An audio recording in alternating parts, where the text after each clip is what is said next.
So yeah, we should have like a better indicator for. Oh, it's also floating a bit. Let's push this down by 1 pixel here. Yeah, I feel like just showing the button is not enough.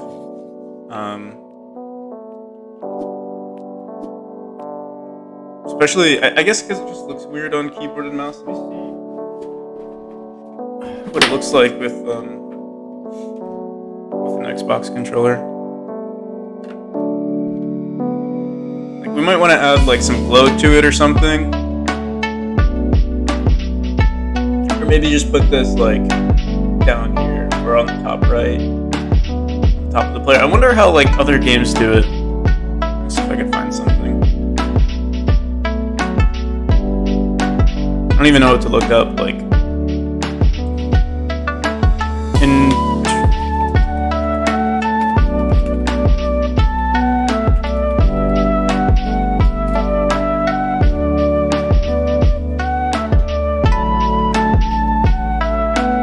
see, I was thinking of adding like an interaction outline of some kind. We could do that. And I think there's a shader available for that. I saw it somewhere on one of those websites. I mean, we could also make our own custom one. Or we can have something like push to debate.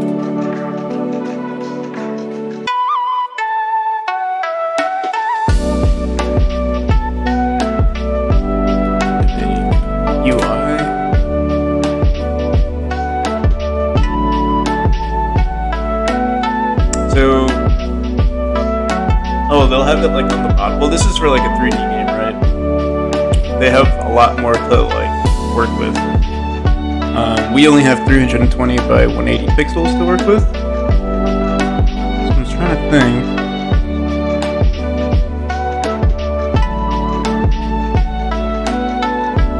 I mean, I don't think this would look too bad.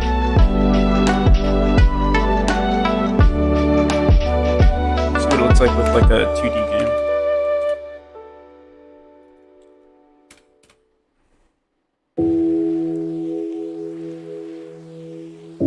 Kind of hard to find what exactly I'm looking for. Like, I know this exists in a bunch of games, but I guess there aren't too many Google images like showcasing this.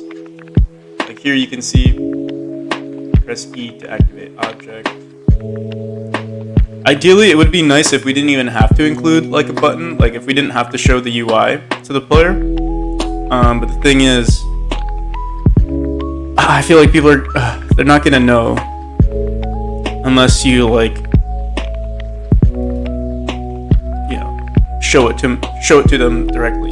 You can't let them assume, or you can't assume that they would know what to press.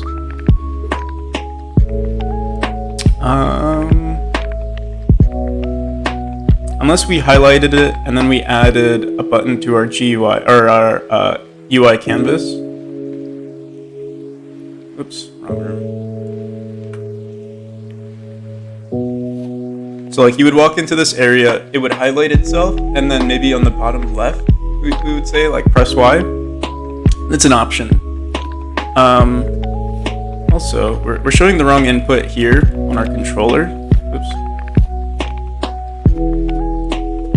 It's not a bad idea. We might just do that. Highlight it, and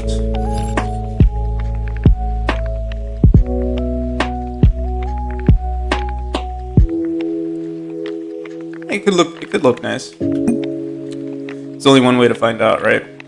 So let's go into that image. I think it's Tombstone 12 by 12.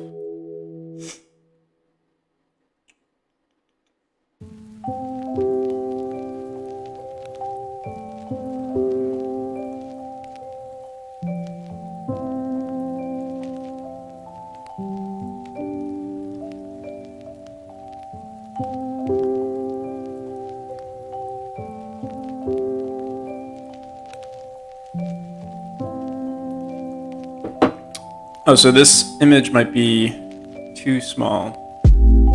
I mean, we could just reuse this white part.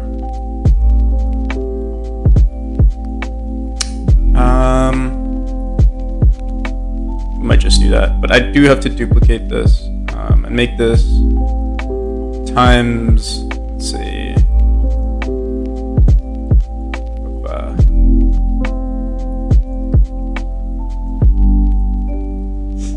hey, how's it going, Dev Waffle?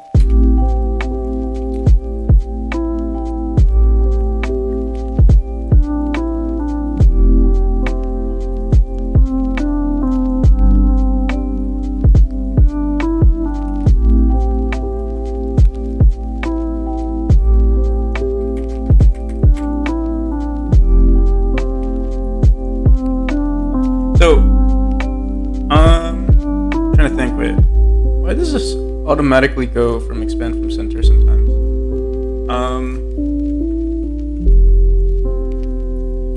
You know, I low-key want to get, what's it called? A sprite, just to mess with assets, because I feel like a lot of my games are going to be pixel art. Like, I know this game is pixel art, but like, further down the line, you know, it wouldn't be too bad since most artists that I've worked with use A sprite. So if I could learn how to use it, pretty nice, pretty nice.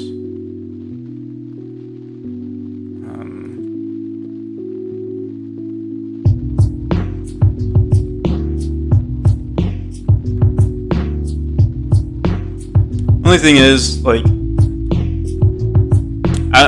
sometimes I like to think about like not focusing on certain skills. Like, I know I'm not good at art, so there's no point in, like, for me at least, there's no point in like trying to be good at it when I know there are already so many people out there that are good at it. So it's like, you know, leave it to the professionals, and I should focus on, you know, level design and all of that. Just realized we could have just copied this over instead of drawing over. You know, let's just do that now. Fuzzy select, copy each of these.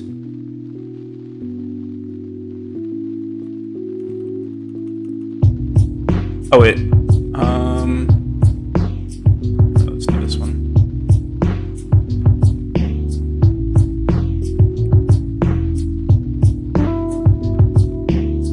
Oh my god. There's not one instance where we did this correctly. Developing new skills is not a flaw. No, for sure. What I meant was, like, I would love to be good at pixel art. The thing is, the amount of time that I would have to dedicate to being good at pixel art is like, I'd rather spend that time becoming a better programmer.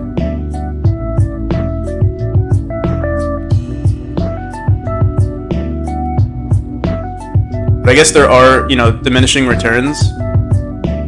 So we'll see. But like if I could choose to either be good at pixel art or learn a new language, I'd probably pick learn a new language. Although, actually, actually I would pick pixel art, because learning pixel art would be a lot harder. Like, if I can magically learn how to do pixel art, I'd pick that over learning, you know, like, yeah, learning a new language, because I think learning a new language would probably be easier for me. Alright, so yeah, we have this little highlight. I'm going to remove the white lines from this side.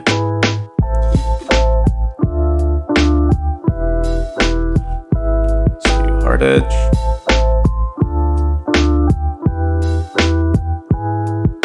Maybe we should give it a border. This also doesn't follow the same textures that we have throughout most of our game. Like, I think it's a different color palette. But it's also not noticeable.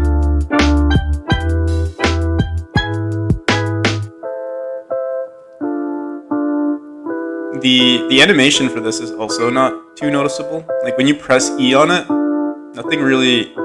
There's no indicator. Maybe what we should do is have, like, some sort of UI on the bottom left to show that it's active.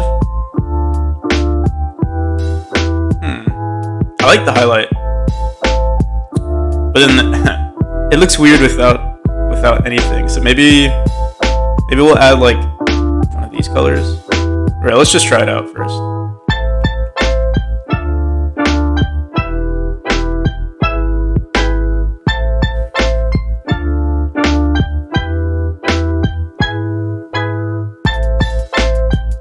Where do we save this under? Dark series. We'll do large tombstone, 12 by 12 with highlight.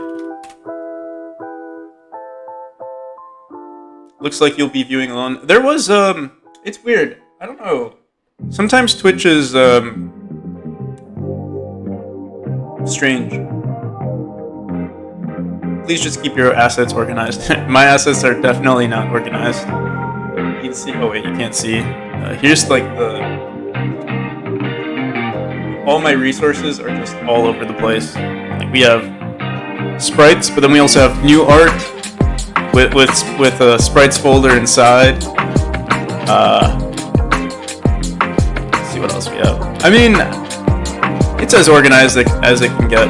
I plan on so for the Kickstarter, I actually plan on adding something like a new section or like a new possibility of like me doing a full series on how this game was made. Like, I mean, I am streaming it all the time, so technically this is the full series.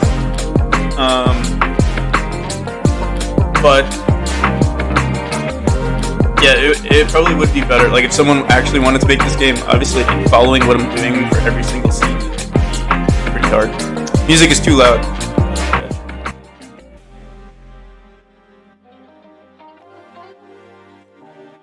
That should be better.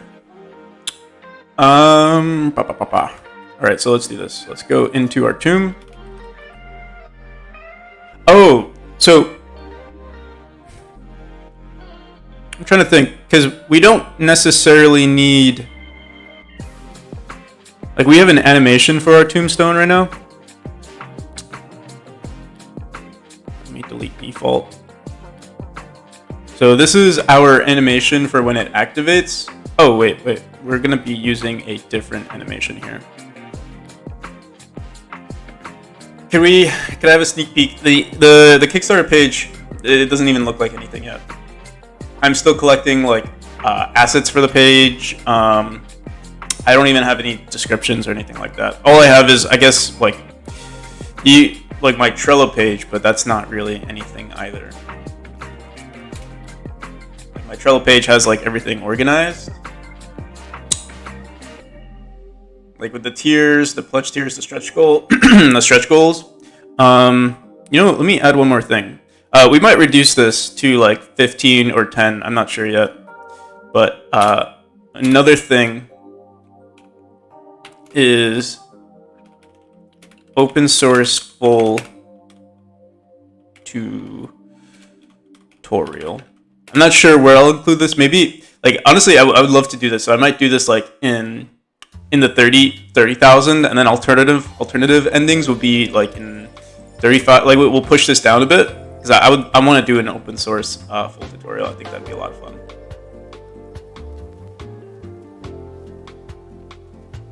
But yeah, there's not much here. But if you are interested, here I can show you one thing though. I think I might have shared this last in the previous stream, but his name, Danius, he's working on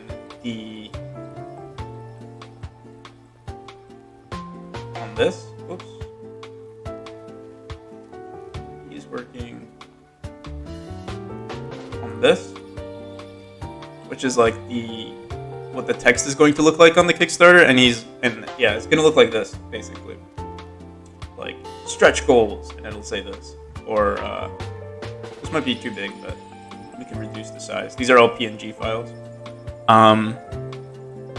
Yeah, we might also include this in like the menu, stuff like that. I think it would look really cool.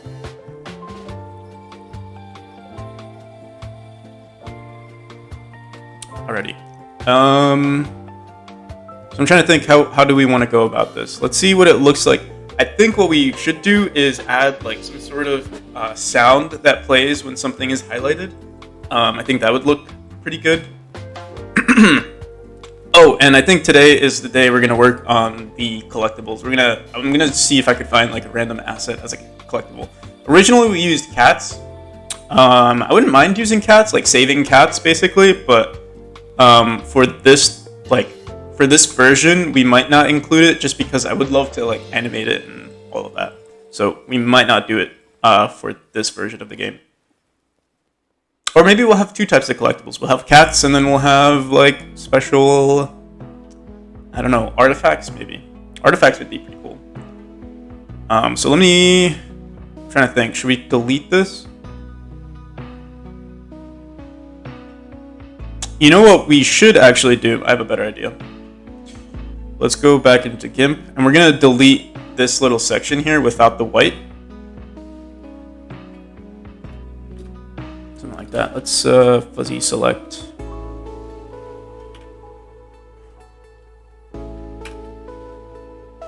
Let me increase the threshold a bit.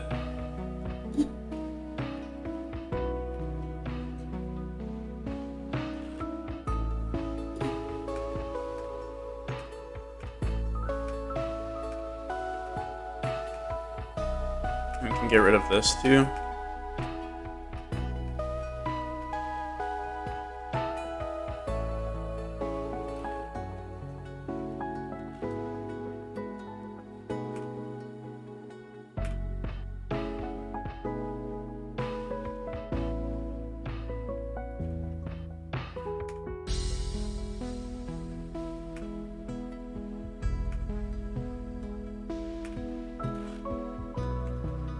And then all we have to do is just add this as like a second layer. Like we'll just add another. Oh, then we don't even need this full. We could have just. Yeah. You know what? Let's do this. We'll keep the original. I'm gonna grab this file right here. Make this its own thing.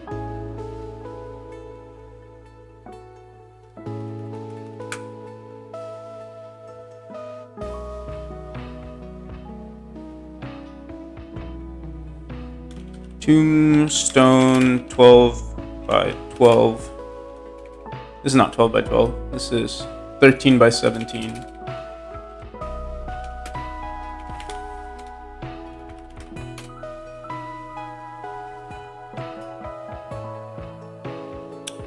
It might make sense to actually add a shader instead to each of these images.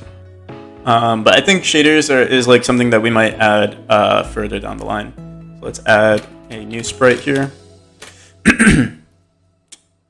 Let's grab the highlight. Tombstone highlight.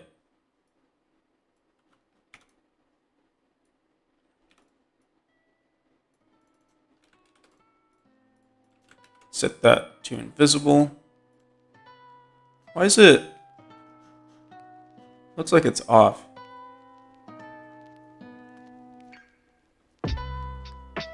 Maybe when we just scroll out, the editor looks weird. It should be fine in game. Also, we should drop this down. There we go. And in our room switcher here, should be +8. Okay, let's hide it. And then on area entered, we'll say sprite dot, let's call this highlight.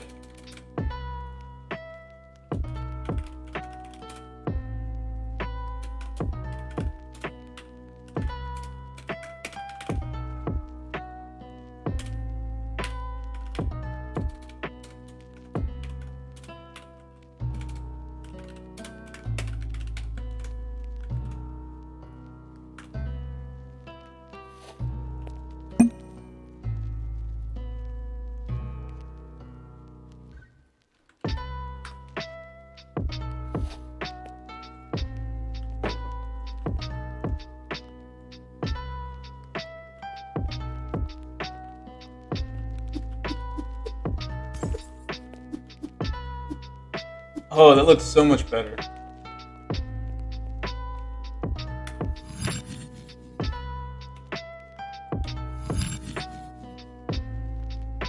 We also need to make sure if it's already activated. I'm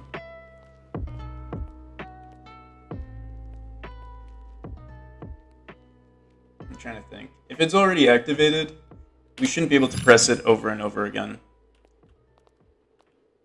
And if we do enter a new hitbox, like a new checkpoint, we should make sure that this gets deactivated.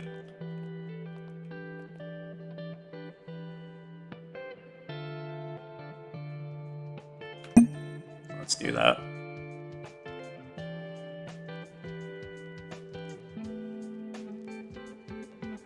A floating effect. So you mean like maybe like kind of make it look like that, where it like shrinks and grows?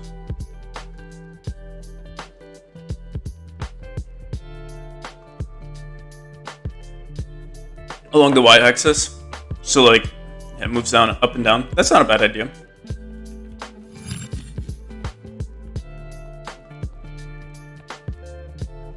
I also want to try doing this. I want to see if we do sounds dot click dot play. I want to see what that sounds like. Like I want to show some sort of indicator that like you've entered something that you can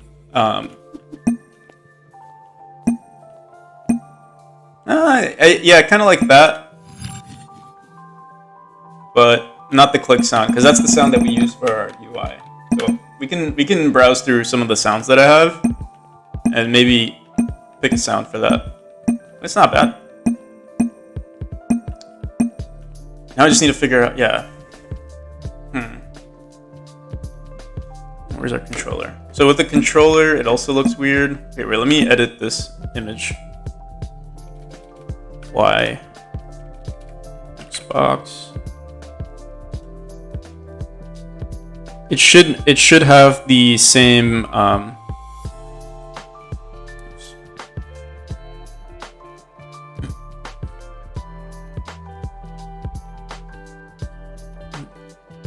Am I blind? Oh yeah, right here. Also, I like to make GIMP my default opening, like the file that I usually open with, because it's just easier. So we'll grab white here, and let me grab. Is there another like? Yeah, I think we use mouse. Look at mouse. This is controller UI. We need keyboard UI, keyboard arrows. I think keyboard arrows should be good enough. Nope, it's not good enough. We need mouse. Where mouse is.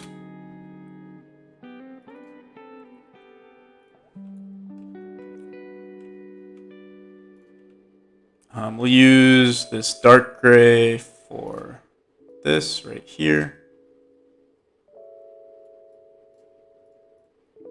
It's dark as the border.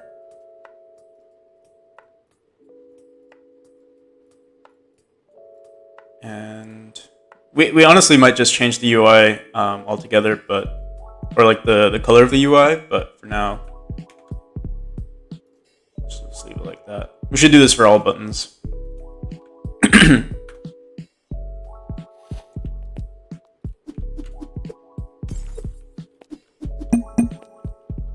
Oh.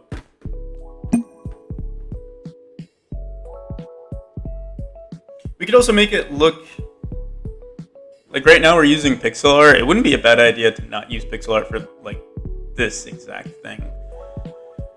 I think it would make the game look slightly cleaner. Whoa.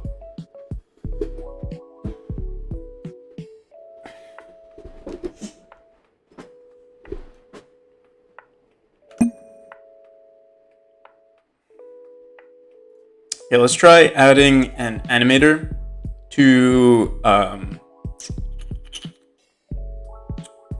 our dynamic button here.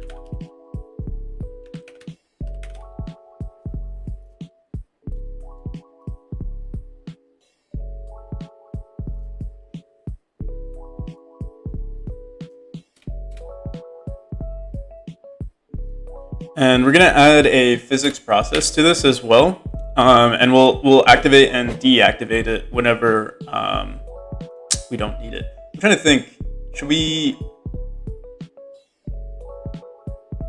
Yeah, we could just set it to false whenever whenever it's not visible. We'll set physics process to false.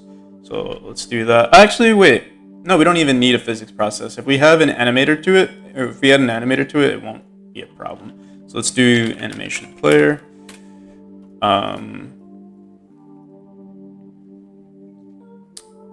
What we'll do here is make a new animation. Call this animate button. This will happen for either our sprite or our label. I'm trying to think. We might just animate both at the same time. So let's show it.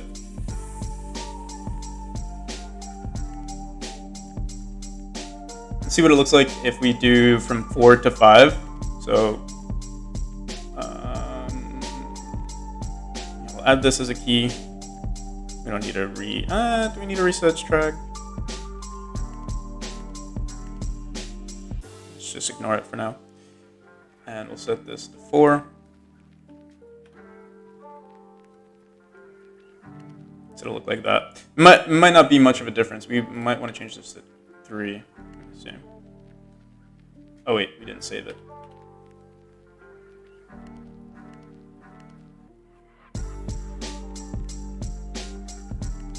This for the label as well. Oh, for the label, it's a little different. Because it's text, it would just go from, say, 70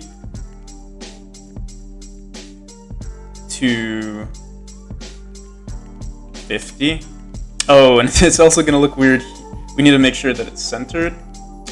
Line center and center. Let's show this again. Put it right there, and add this as the key.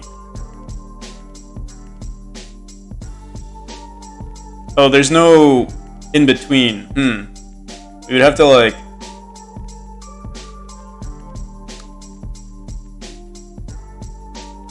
Honestly, I feel like we should just make our own sprite for the E key.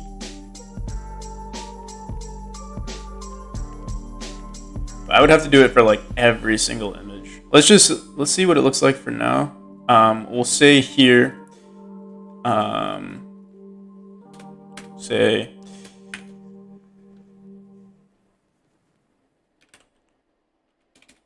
animation player dot play animate button.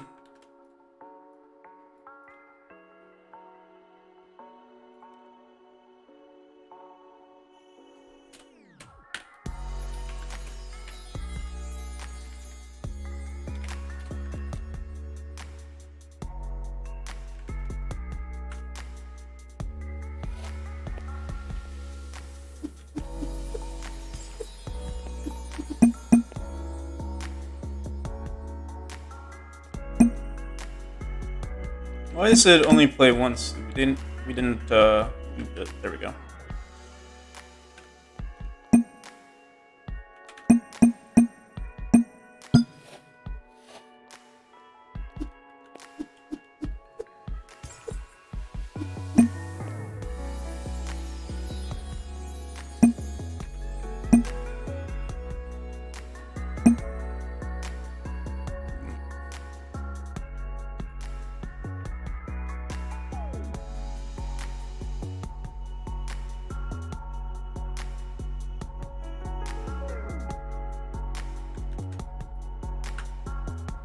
Your rock asset pack. Let's see.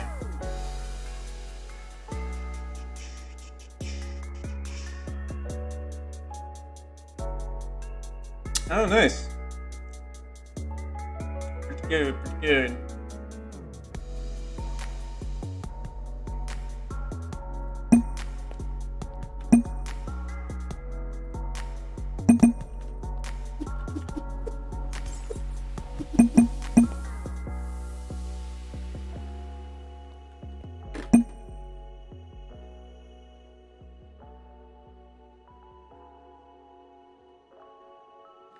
So So yeah, one thing that bothers me is that it's not centered.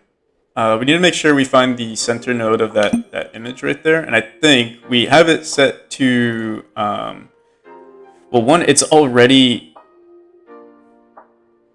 on center. Here, let's try this. We'll make it centered. And we'll put it right there.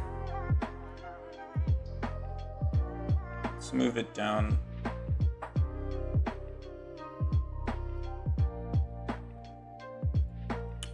Negative 9.5. Oh, no. Negative 8.5. It's actually a little off here. Maybe we could do negative. Well, let's just see what it looks like. Let's try negative 8. Oh, it is negative. Okay, there we go. And then what we'll do for our Z index, or for our room switcher, we don't have to center it anymore. It'll just be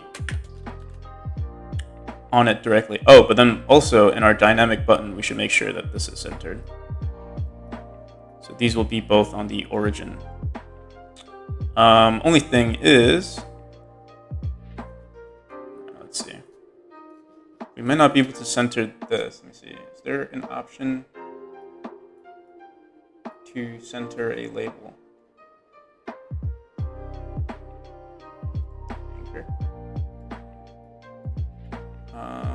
Margin, rectangle, position, arrows, rotation, pivot scale. We could change the pivot scale. Honestly, it's not too big of an issue as long as we can just put it right on top of the button. Bring it as close to the center as possible.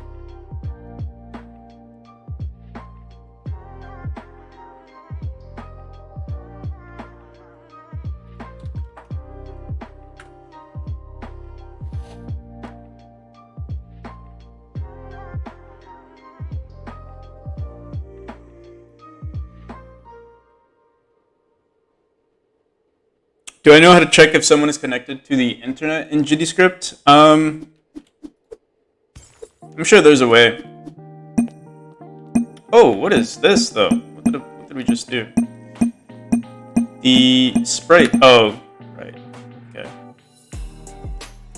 Let's bring this back. Highlight needs to be.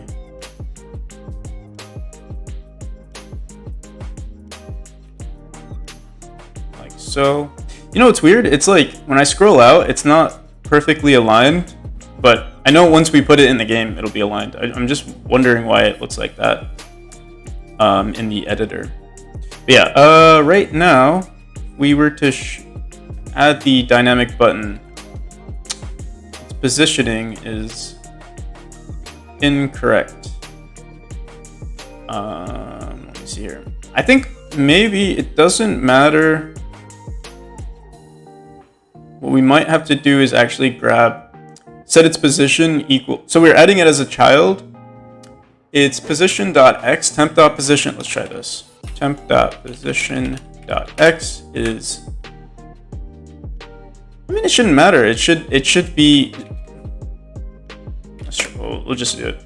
Is equal to temp.position. Wait. Oops. No.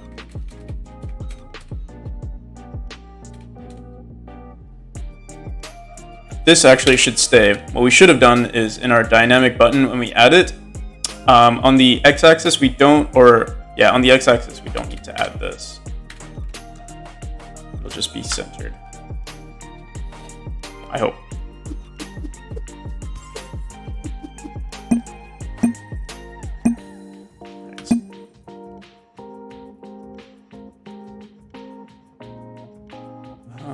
Why is the y-axis weird though?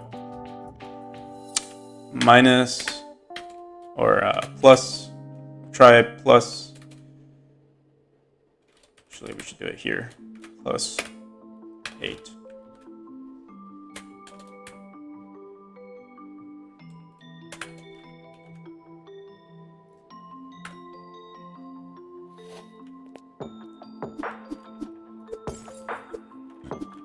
That is something that I need to do. Oh, whoops, minus 8.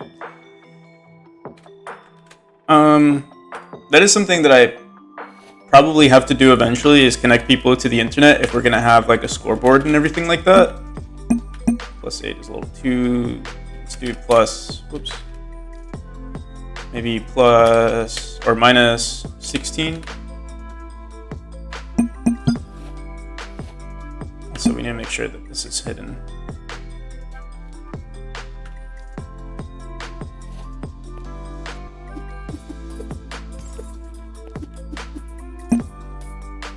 All right, there we go.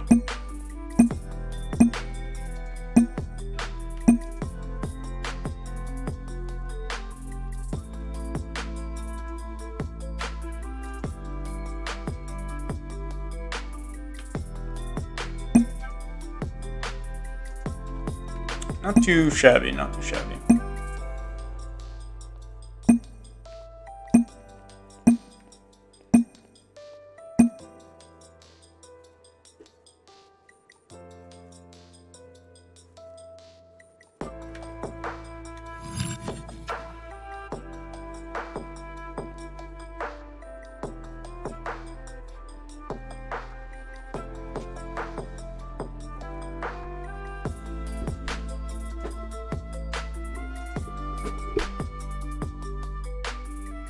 Another thing that I think would be cool is like if we added an animation here that showed that it's like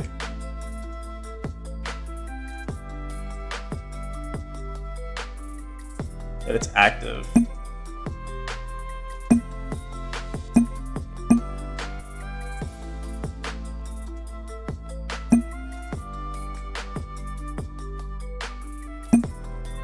Here. Let me also add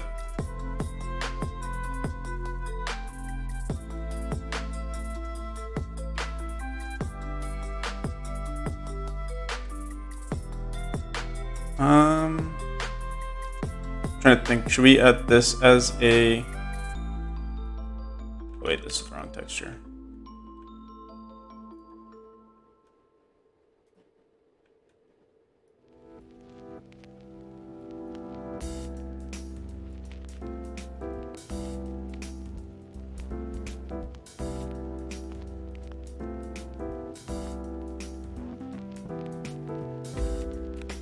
Could do something like that.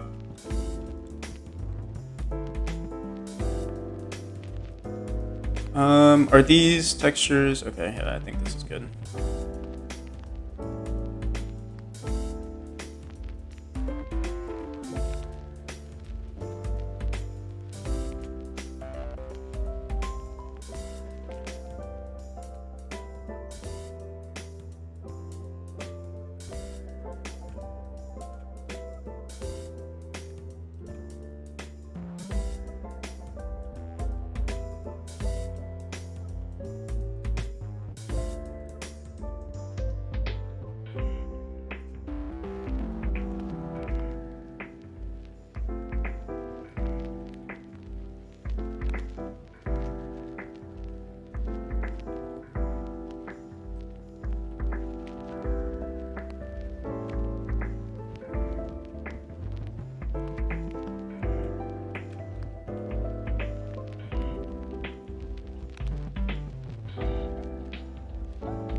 Why didn't it save though? Oh, it did save, never mind.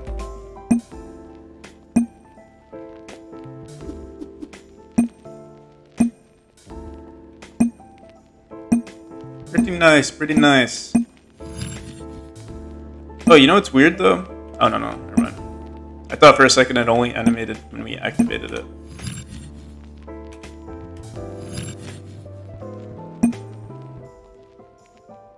I think if it's active, we'll leave it as white, and probably remove the like ability to activate it again. And the only way you'll activate it, I'm trying to think. If you enter a new animation or like a new checkpoint, we should de-animate it and make it black again, and yeah, give it the ability to. Wait, let me just see something. if we restart right now. Oh yeah, if we restart, it's not in its original form. So all right, let's do this. We're gonna have a few things that we need to add for this tombstone. One of those things is, well, we do have a signal, but we don't have a variable, so let's add that. Let's say var activated is equal to true, or activated is equal to false. And in our ready function, wait, no, this won't be in our ready function. We're gonna have to say func set active, or let's do set already active.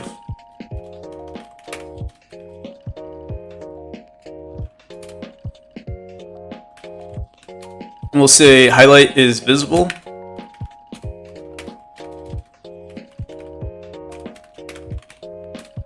And we'll set the ability for these to be visible should not be true. So let's do that. If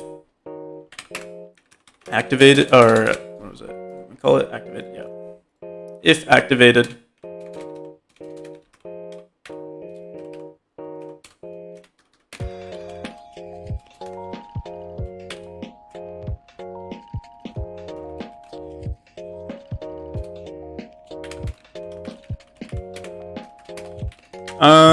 this shouldn't, yeah, wait, if activated, this will actually always be false, so we can leave that the way it is.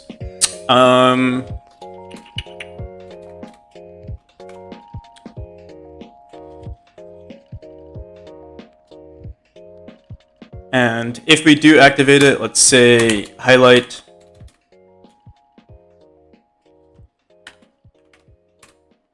dot visible is equal to true.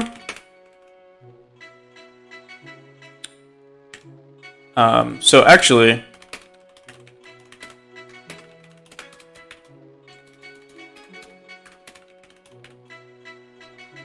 we'll actually leave this the way it is. But we might want to leave it like this. Whoops, wait, no, not like that, like this.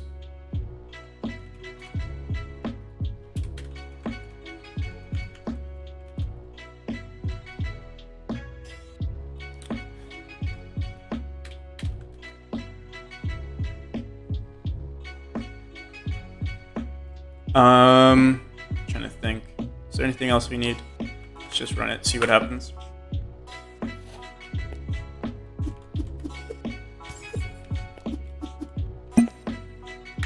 So we activate it. We messed up somewhere. In our tombstone, we activate highlight is true. Highlight if activated is equal to false. Oh, we never set activated equal to true, so let's do that here. Equals true. Also in set already active, we set it to true, and we also want to make sure that the highlight frame is set to, the tombstone frame is set to 9. 9? Yeah.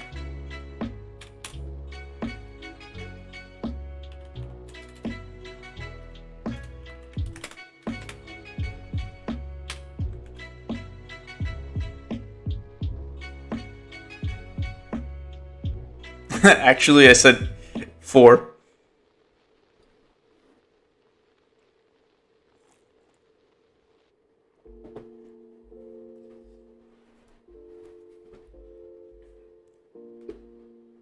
I'll keep in mind when I say actually. Maybe I am saying it too much.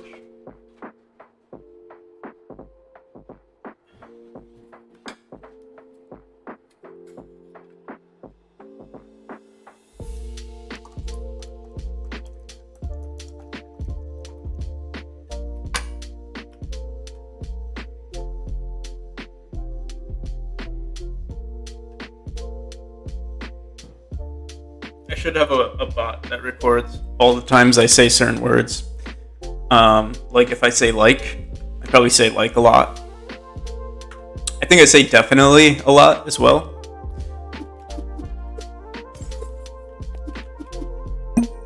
Should also have a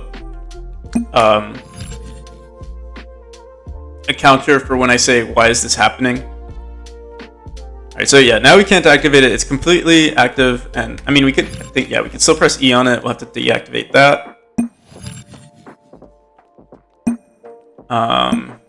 And it's still active, but if I were to, let's see.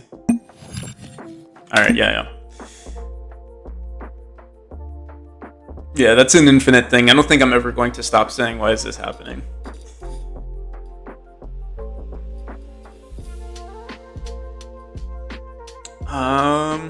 Okay.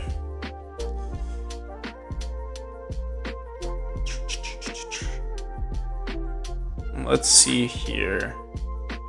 So yeah, we have activated. Let's make sure that when we are in our room switcher, if add tombstone, we need to make sure that the tombstone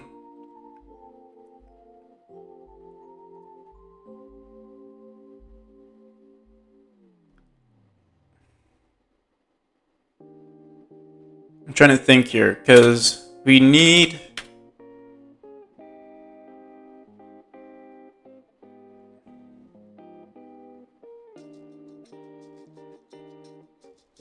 We basically would need to record whether or not app tombstone was already active. Let me see how we did it with our dynamic lamps.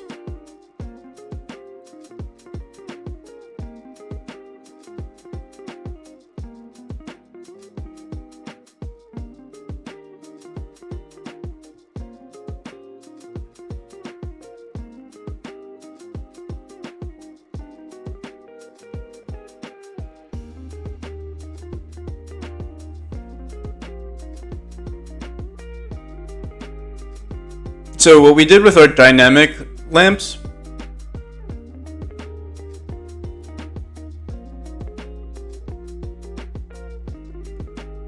I had a weird way of going about this, because I think what we did with our lamps was that if they were in our world, we wanted to make sure that they kept like their parameters. So we never deleted them whenever we refreshed the room. Whereas with this tombstone at the moment, we are doing that. We would basically need to check which room we're in. And at the moment,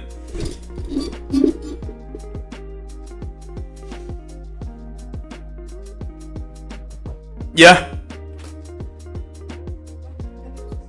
No, it's okay.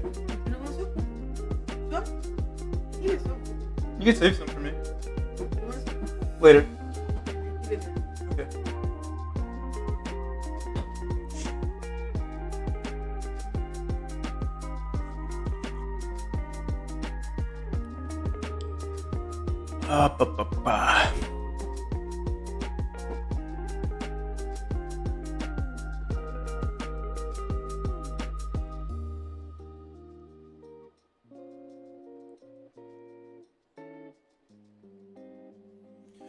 Trying to think. We could technically.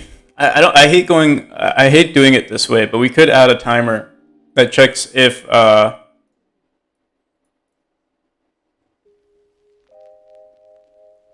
we've connected with something. If the hitbox is equal to true, let me see here. Do we have an on area entered?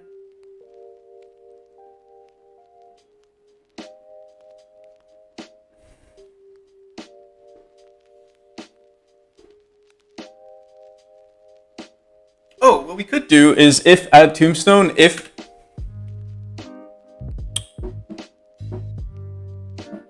the player is already in it, before this tombstone, before we set monitor the areas to false, we could just set it there. But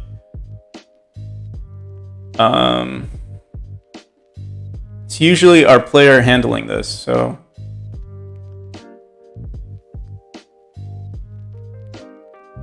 Oh, it's good to hear, Waffles. What subjects were they? Damn, it's so cold.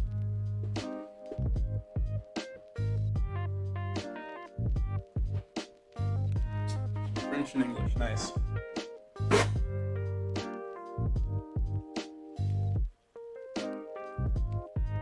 Yeah, English was my least favorite subject as well. I think. Wait, I'm trying to think what was my least favorite. I would say English just because I'm not too good at grammar or like checking for my mistakes and stuff. I do like writing, or like when I was when I was forced to write, for like a project or something, I liked it, but or I thought I was good at it. But when it came to like grammar or like complete proper English, I think I was pretty bad at that. Um, but I liked reading the books. Like I think in my school we always had to like read. I felt like English class always felt, at least in my classes, English class was always like it almost felt like a philosophy class because we were always like reading these books that had like like morals to them, or they were just like completely good. Yeah, they were just really good books. And you could always like look at them, philosophically, which was nice.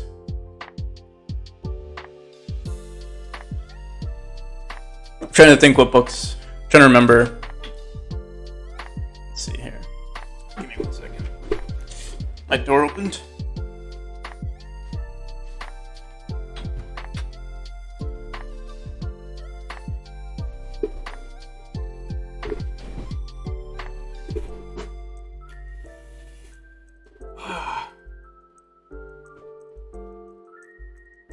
Hey, how's it going, computer crazies?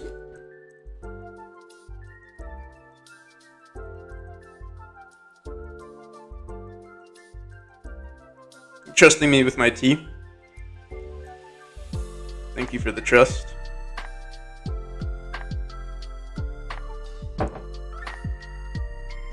Yeah, one thing I really like about the winter is that I'm always hydrated. So like I'm always drinking tea. Whereas like in the summer, I don't really drink like, you're supposed to drink what, like 8 glasses of water per day, or like that's what they suggest. It's funny, like in the winter, I'm like super hydrated. And then in the summer, I would say I'm more likely to be dehydrated.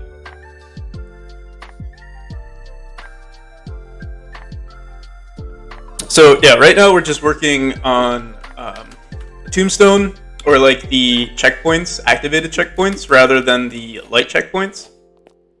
We might have a combination of the two, but the light checkpoints are not as nice because they're not as obvious, I think. And I think this is just, it looks cooler with these tombstones. But we're struggling to figure out how we're going to add this to our game without it. Like at the moment, it deactivates after we die.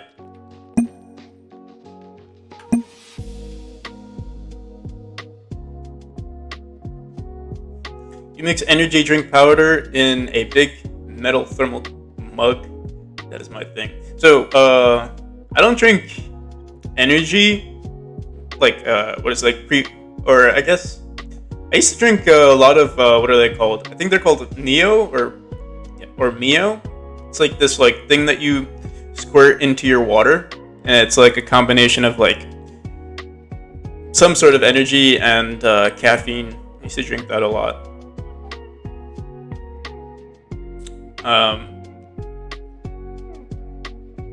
But now what I do is, I usually take a caffeine pill in the morning, or like literally right when I wake up, I take a caffeine pill, and then, I drink, tea for like, throughout the whole day I just drink tea. And tea has like, it doesn't have too much caffeine, but for the amount I drink, I feel like it keeps me pretty caffeinated. It has like, I think it has like 1/3 the amount of caffeine that a regular cup of coffee has.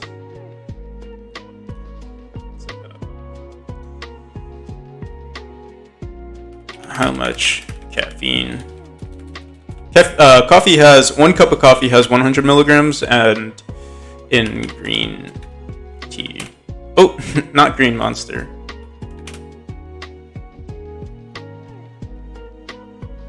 Yeah, so like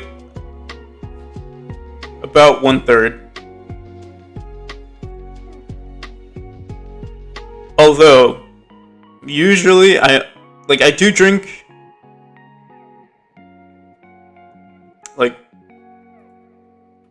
I'd say I drink like 60 milligrams is in 1 cup of coffee. I thought it was 100. Probably for the amount of coffee I used to drink.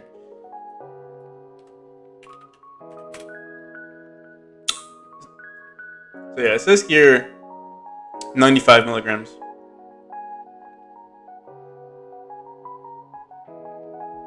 But it's all like, if you're making your own tea, how much coffee are you actually putting in the coffee? Is another question. But yeah, I drink a lot of tea, but I always refill the water. So like I've been on one tea bag this whole time, and I've refilled the cup. Like every time I reach like the halfway point, I refill it again with like hot water, so it stays warm. But in total, I probably drink like three tea bags worth. So that's another, like I guess another 100 milligrams. So I take like in total like 300 milligrams of caffeine per day. Because the caffeine pill I take is 200 milligrams, which is like, honestly, it's kind of a lot, but your body gets used to it.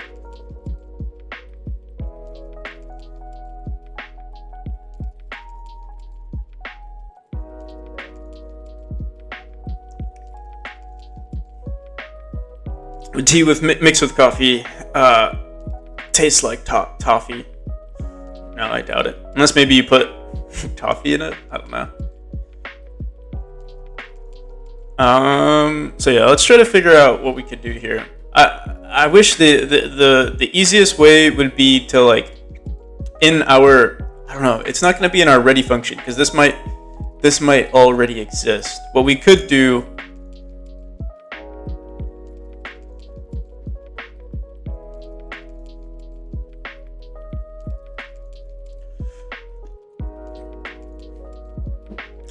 we don't even have a signal.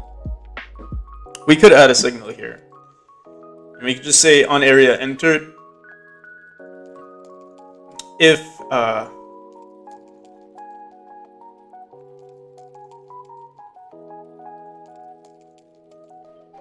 add tombstone on area entered, we'll just set did we do it here? No, we didn't.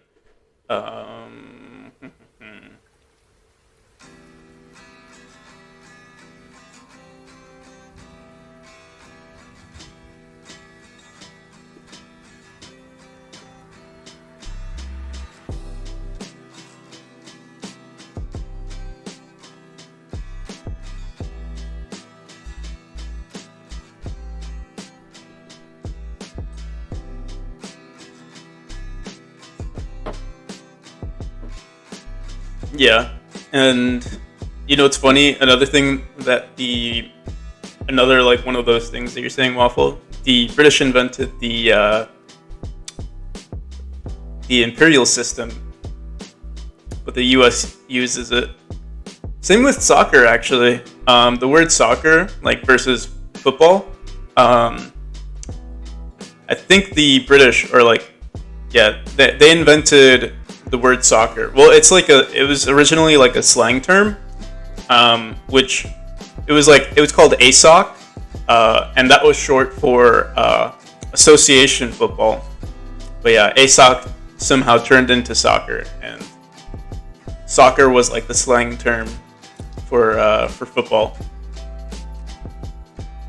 And then I think there was like there was like association football, and then there was I think association rugby. I think that's what they called it.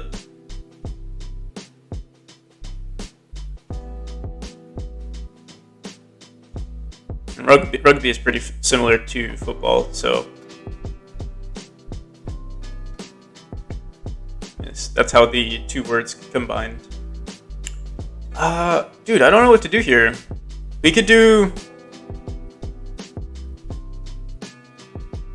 just check. Let me see what we did with our lamps here. On connect lamp.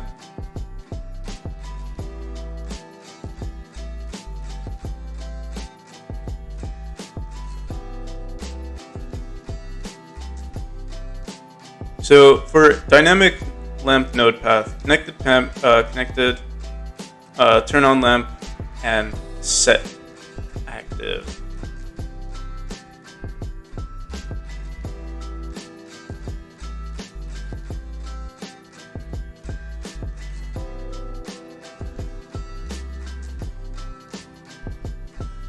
You know, I think this might be wrong to begin with.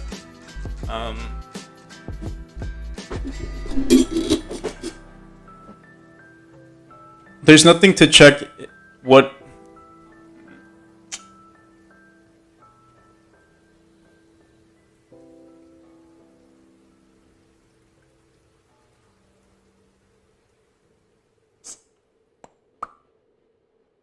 Let's just do this. We're gonna add a signal. So let's remove on area entered. Let's add it again. And we'll just do this really quick. So basically, if add, let's see if this works. If add tombstone, let's just print this.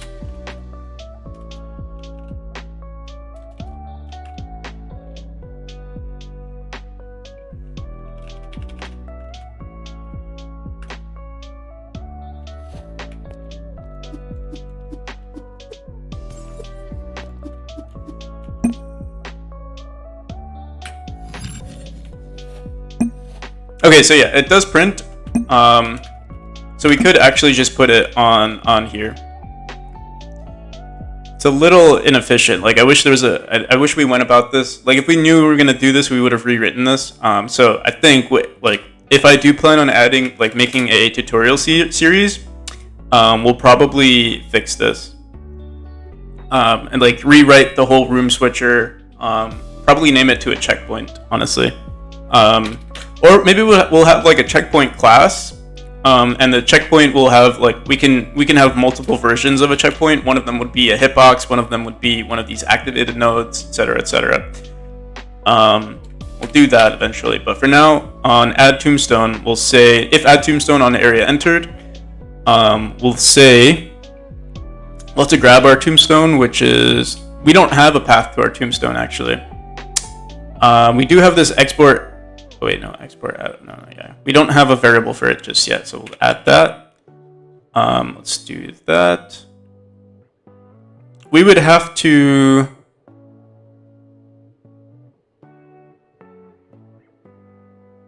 Let me see here.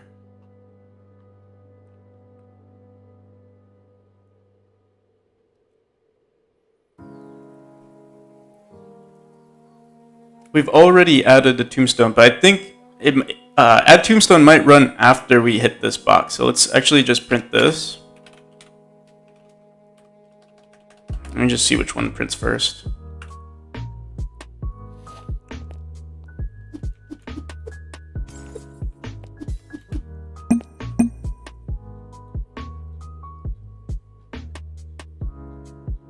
Oh wait, we need to die.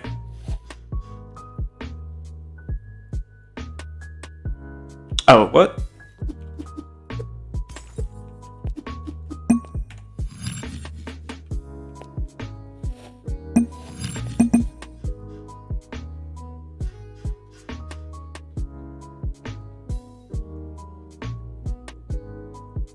Where is it? Okay, so we got C999. Where's 123?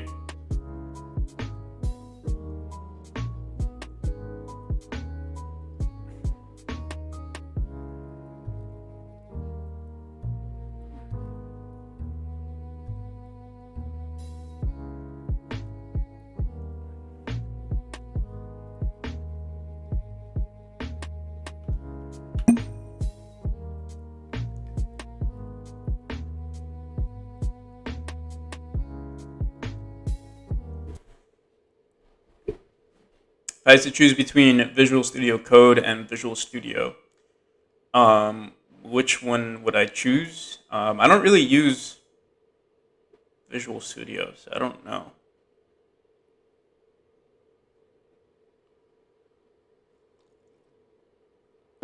I don't think I've ever used Visual Studio. I think maybe once or twice when I was with Unity, but that was a very, very long time ago. I don't even like remember anything about it. So yeah, 999 is printing, but I don't see the 123 thing that we just printed. Where did we print that? Oh, because we didn't.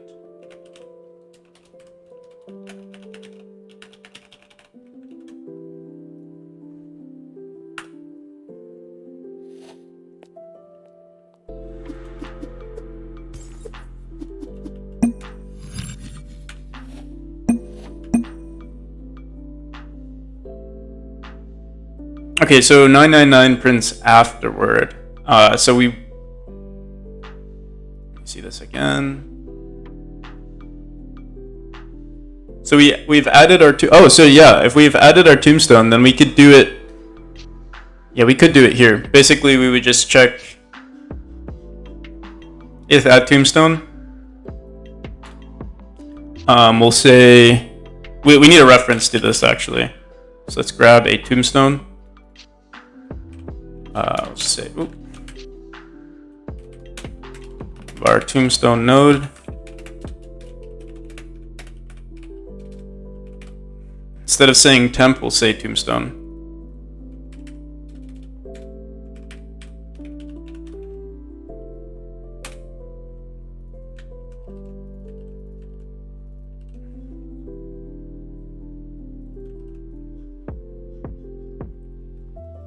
Tombstone node, what is it? I think we did like set already active. Yeah.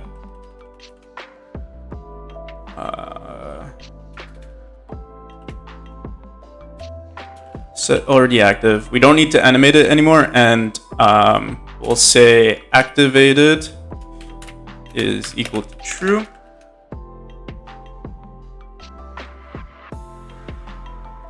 And frame is equal to 9. Highlight visible is equal to true, and that should be it. The button actually might still show, so we'll need to make sure remove the button.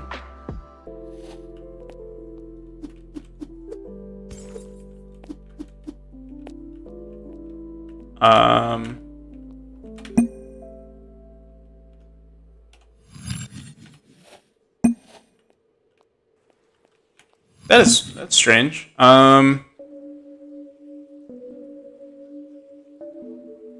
If area entered at tombstone set already active.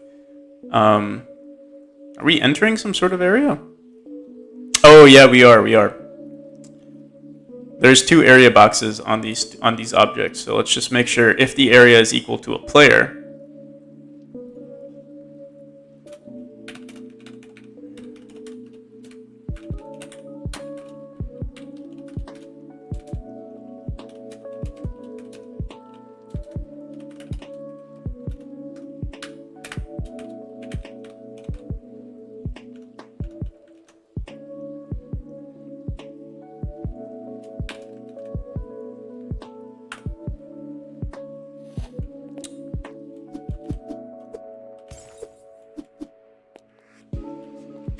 Something's going on here.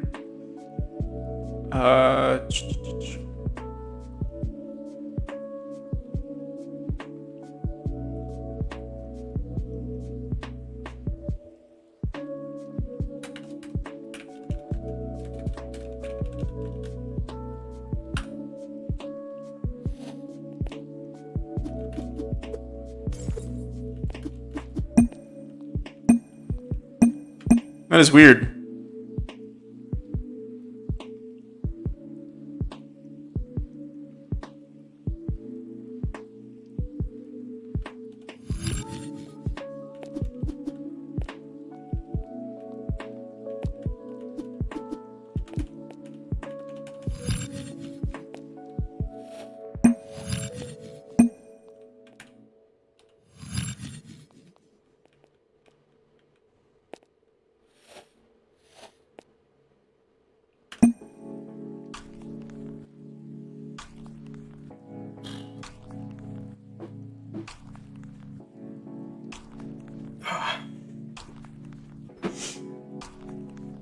Let's try to figure this out.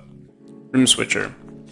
If add tombstone, so right now nothing happens. And then we set monitorable to false afterwards.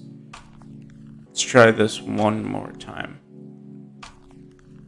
Another thing that we need to make sure of is if activate is equal to true. So let's look at our tombstone really quick. Oh wait, no, yeah. If activated is equal to false, set active, activated is equal to true, frame is equal to none. Highlight, oh wait, highlight dot visible should be true.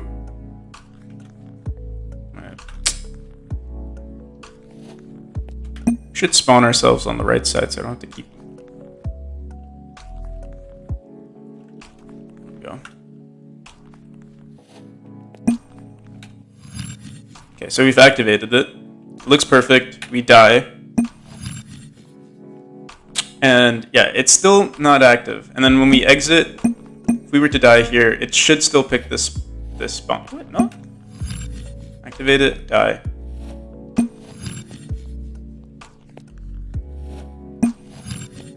What happened on the first instance? Okay.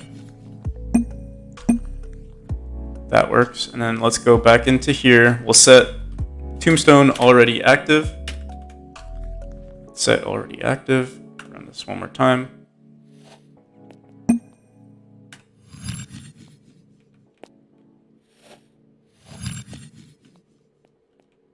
There we go. Okay. Perfect. And then if we were to exit, at the moment, it doesn't, we don't have a set inactive, so we'll have to do that.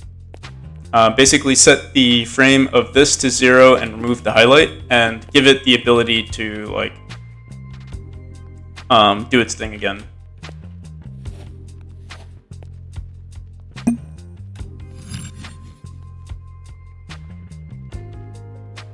Sucks that I'm a Godot dev. Could have been great help for Unity.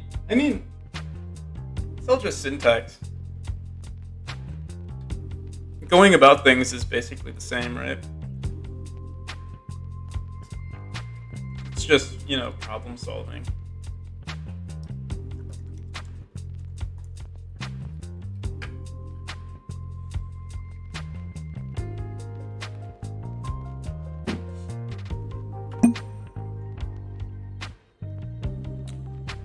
All right. So yeah, we're gonna need another function for our room switcher that basically says, I don't think we, oh, we do have connected lamp. Yeah, so we could, I think we could do it here. Basically, if add tombstone, we'll have to say tombstone node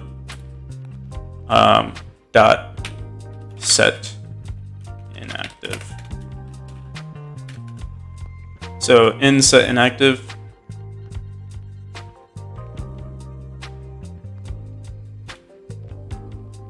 we could do deactivate.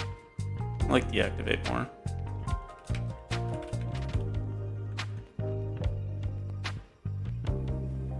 Fuck, deactivate.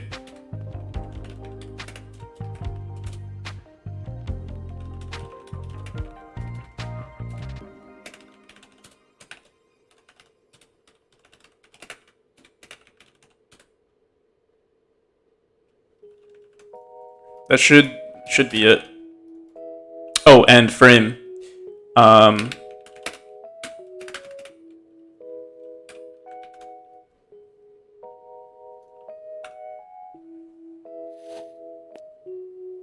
Do I know if the velocity in the rigid body is a vector too?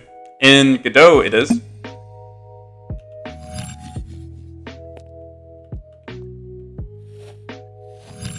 Alright, so yeah, we spawn here. Everything is perfect. We go here. Oh! Highlight dot visible. We need to make sure that we spell it correctly.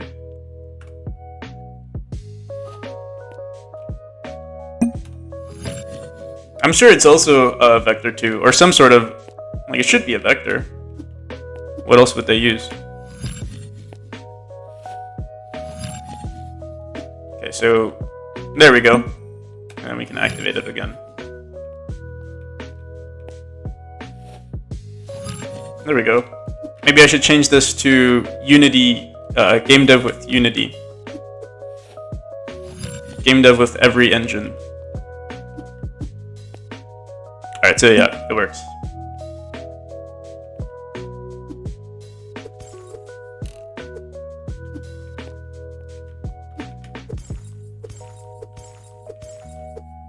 Cool. Another thing that we need to do is, can we get a? Oh no, we could go back. Let's try. Oh crap! We could do this. We could do this. Oh no.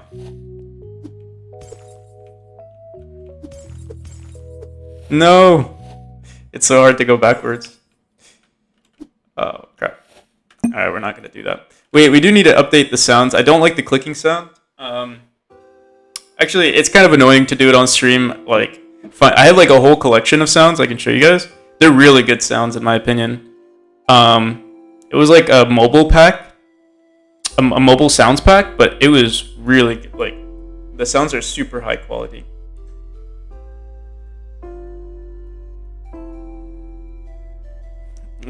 It's mainly like UI stuff, movements, and it's for like, from what I've seen, it's for like a game that's like Candy Crush almost. Like, I can showcase some of the sounds.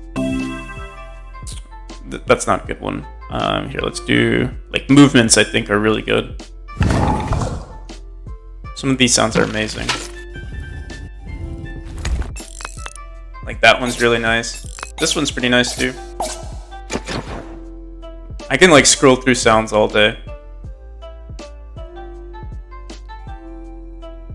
But yeah, it's not fun for a stream, I don't think.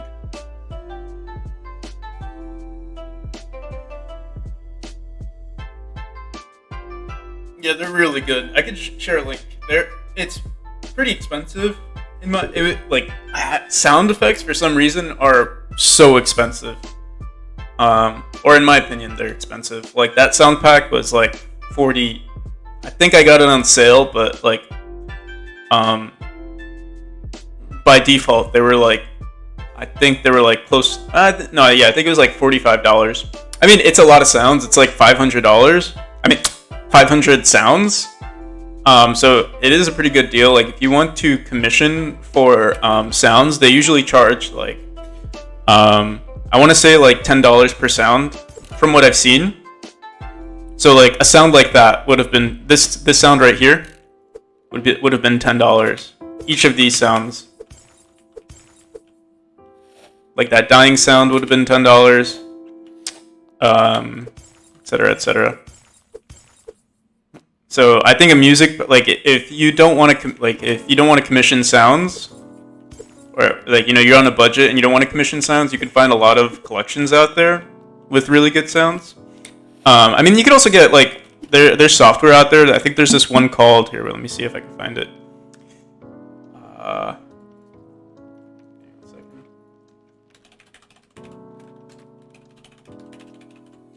Yeah, SFX2, I think.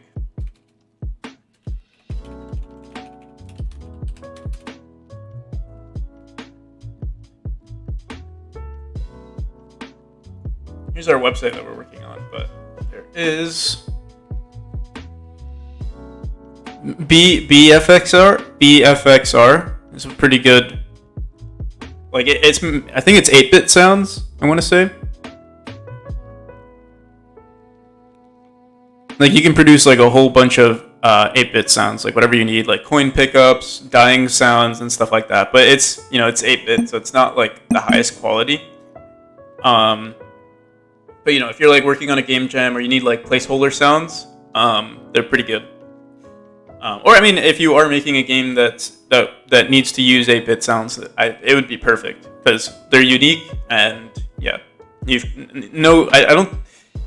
The likelihood of another game having the same exact sound is honestly it's pretty high because it's a pretty common tool to use, but it's but there's like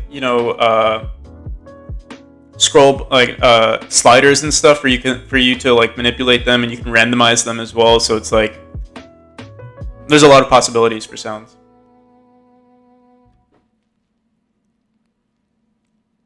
Yeah, there's so many different chances of, like, it's not infinite, but it's a very, very high number.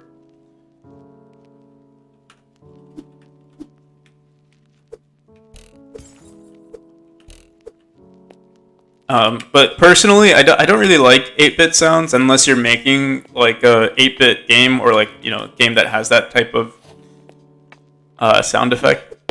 I do like 16-bit sounds, but I think it's just because I've done like, game dev for so long that 8-bit sounds are just old to me. Like, I've used it so often.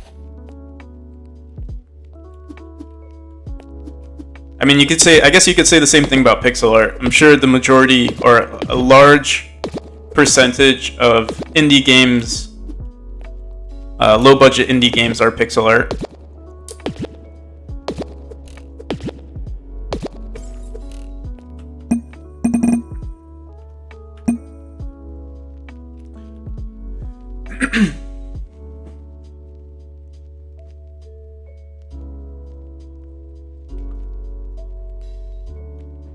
In my opinion, what's the best game pixel art?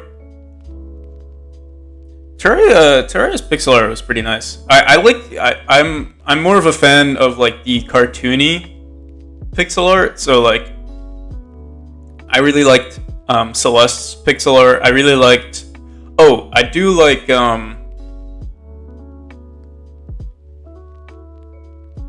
It's not. It's technically. I think the game is 3D, but they ran like a pixel art shader on it. Dead Cells.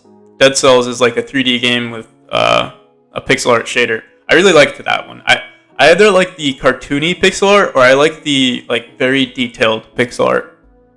Like very like dark looking, or like, let me try to find games that have like crazy pixel art. There was that game, I think it's called Blasphemous. Like that one, that pixel art is like, it's very detailed and like scary. It's almost like it's not even pixel art. I mean, you can tell that it's pixel art though. Let me see. You see, my Steam name is Wishlist Memory. Wishlist Memory, please. Oh, this is inappropriate. Dude, I don't know why Steam does this now, where it's like, there's basically like pornographic games. I mean, I'm sure it sells, but like, it's like in my public feed, you know. What was the game? Blasphemous? I think that game has like crazy pixel art.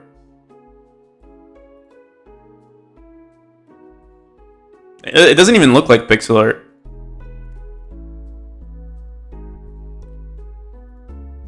But yeah, like I mean, this is crazy.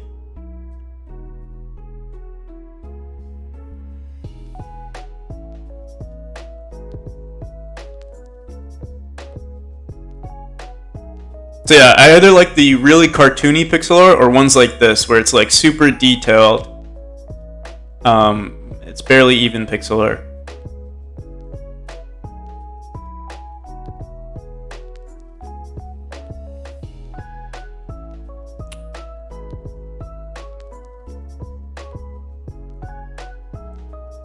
Let me see Stardew Valley. I've never actually played Stardew Valley.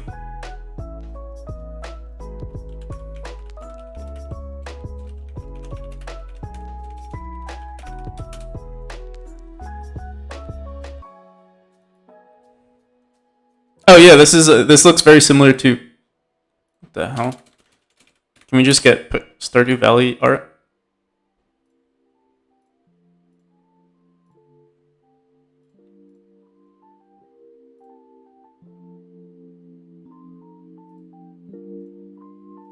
Yeah, this is pretty nice.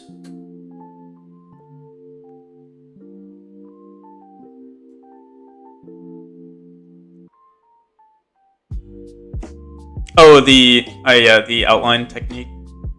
Some games I tend to like that art style as well, with like darker pixels on the outside. But I've seen, like, you can see I guess it depends. Like this image here is flipped. Like right here, you can see the dark outline. But then on the other side, they don't have anything. But yeah, I guess it depends on the type of game you're playing.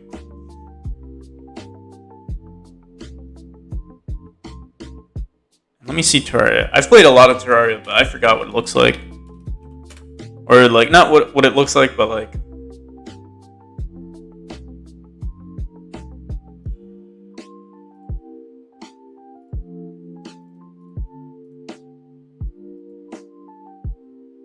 I think it's hard to appreciate the pixel art in Terraria just because I feel like I guess the art is nice, but like the gameplay is just so good that it's like not what not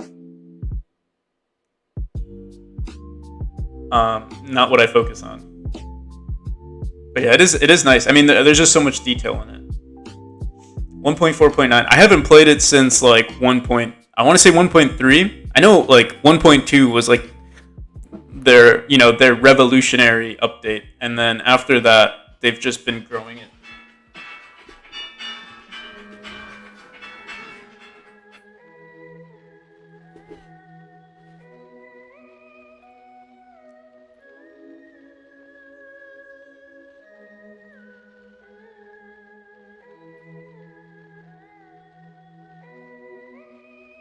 Give me 1 second.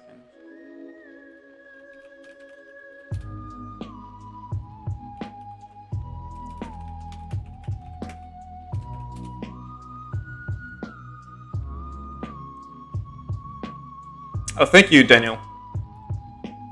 We're not honestly, we're not doing much game dev at the moment. We're just like scrolling through art and stuff.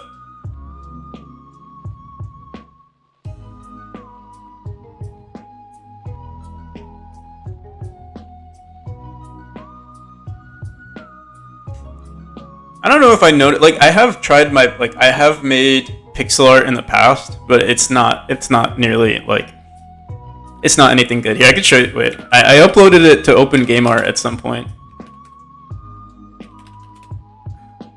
Let me see. Oh, my account's not gonna. Forgot what my login was. Let's see. RPG weapons. I had like some silly. Yeah, it's probably not even gonna load up here. Here, wait. Let me see if I log into my other account. Hopefully it's saved.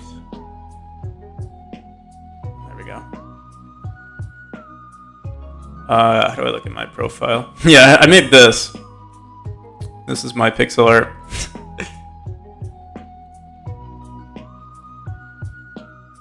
Pretty simple stuff.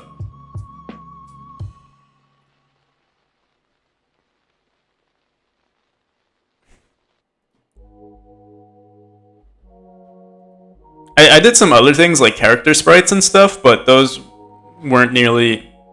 I guess it was the same quality, but because it was like such a small... I mean, like adding detail... Like making weapons is a lot easier than making characters, in my opinion. Or like making static objects is a lot easier.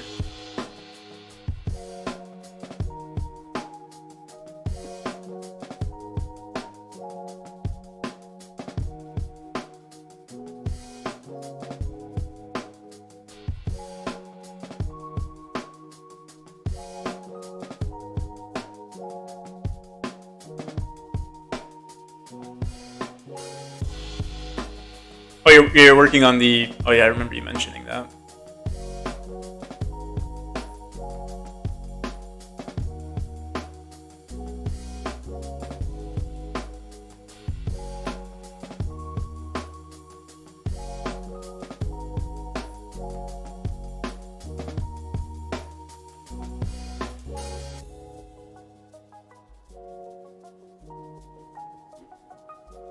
Yeah, handling... That's the one thing I wish I could just like ignore with game dev is just all the assets. I wish they could just magically come to me. I remember my first game, I had an issue with that because I wasn't so good at art, but I wanted to make my own assets. And like making the assets took like, you know, a large percentage of the time. So yeah, now I just stick to like, usually I just use placeholders for a very long period of time until I'm ready to add assets. Let's see what else we need to do. Oh, we have our Trello here. Constraint mouse after pause, we could do that. Fog. Oh, fog would have been interesting to add today. Oh, collectibles, that's what we wanted to do. Let me fix the constraint on mouse. At the moment, what happens is if we run our scene, we constrain our mouse here. Like you can see, I can't exit the mouse, or you might not be able to see it, but yeah, the mouse doesn't leave this window. But if I press escape, then it can, and then when I press enter again, it still can. So we need to make sure that in our main scene, where do we manipulate the mouse? On open menu, right over here.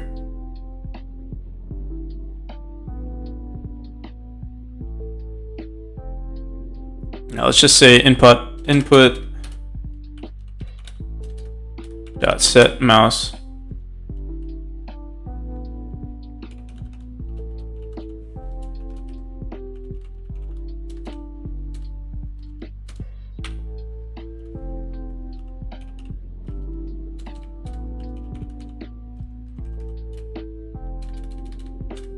Confined. I think when it's hidden, it's also, I think someone said that if it's hidden, it's also confined, but we're just going to set it here just in case. And I'll put it actually over here. Same, yeah, we'll just leave set confined always true. We could have just put it on the top here, but actually, we don't need to confine it when we're in the main menu. Well, let me see. Yeah, so now we can't even close the game. Where is it?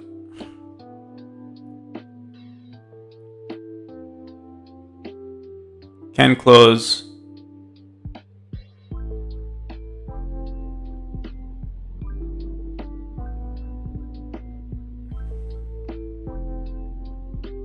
Confined, yeah. Confined here should be false.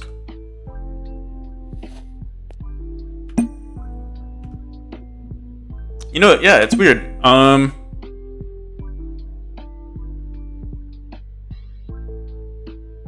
let me see. If it's not visible, let me try this one more time.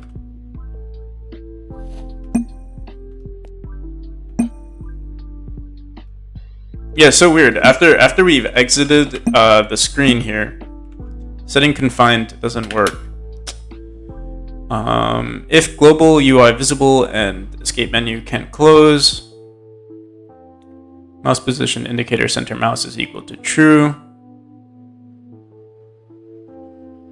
Set confined. Let me try putting confined after visible. Maybe that'll. Oops. Maybe we're doing it somewhere else.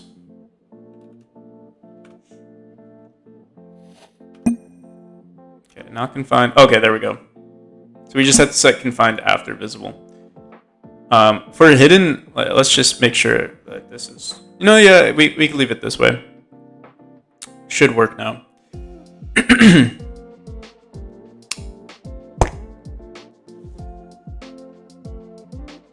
We probably don't even need confined here. Or maybe we don't even need visible. It's not an issue. I want to learn pixel art, watch this guy's tutorial. TipTut. Shout out TipTut for all the amazing pixel art tutorials.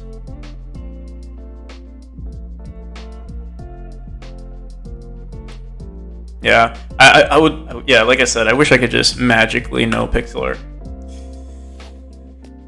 Okay, so we fixed the confines. Let's work on adding some... Was I scared of the Rickroll? Actually, no. You could have gotten me there. But now I will be. Any link that you post now, I will not click on.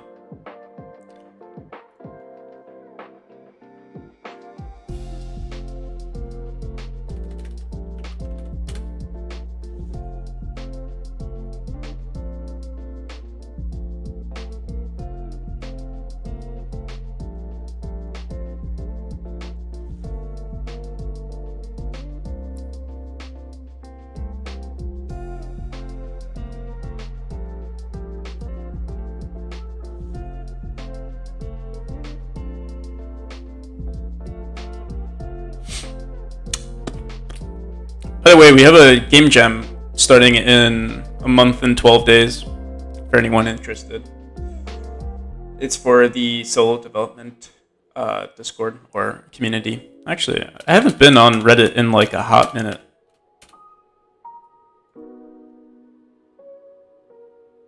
Let's see what has Reddit been up to. It's not loading actually. I'll ignore it for now. Let's go into. I wonder if there are any collectibles that we have in that asset pack that we got. Of some sort of asset.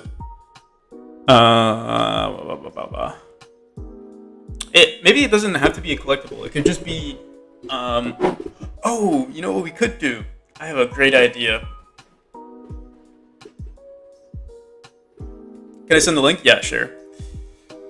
Did I close it already?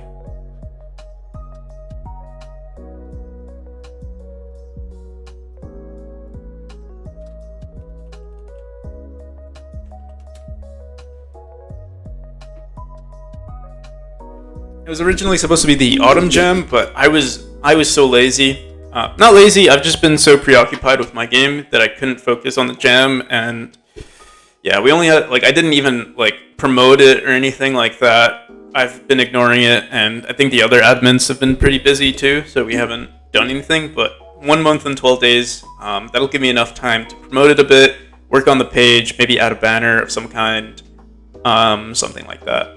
We'll see. For now,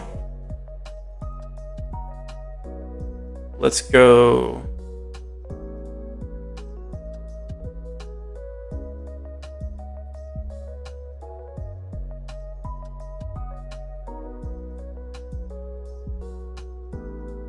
Yeah, if you guys are interested in the gem, definitely. I'll probably participate in the gem as well. It's a 3-day gem or like a weekend gem. Usually it's pretty small. There's like we usually have like a limitation. I can show you guys what our old gems used to look like. So, oh, that's not what I wanted to show you guys.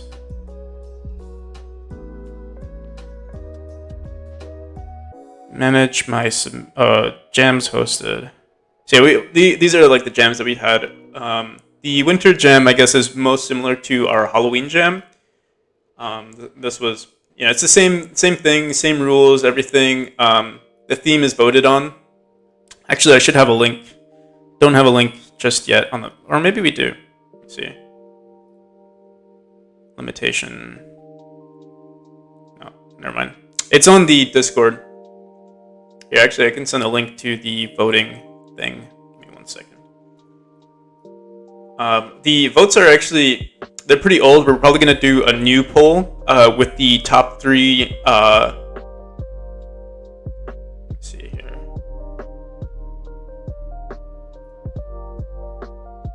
So yeah, these are the themes that people submitted, and I can show you guys what the responses were. So yeah, these were like all of the votes. End is Near is pretty high. Home Sweet Home is pretty high. No UI is a limitation, and make the boring fun seems to be the top tier limitation at the moment. Yeah, definitely do. I love game jams. Like, if I wasn't working on my current game right now, I'd probably do like a bunch of game jams. Make the boring fun. Yeah. So I mean, some of these limitations they can be hard. Like trying to figure out what to actually do with them.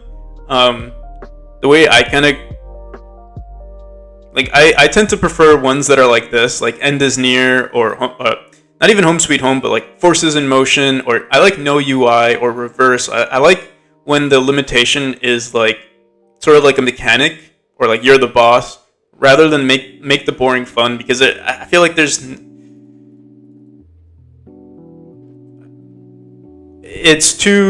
feel like it's too ambiguous to say make the boring fun. I like the mechanic ones. Oh, how do you vote? Here, I'll just send the link now. But yeah, we're once this is done, we're gonna have another poll with just the top 3. and then people will vote on the top three. So it'll probably be like make the boring fun. In this case, it would be top four: no UI, end is near, home sweet home, and make the boring fun. Here, let me send the link.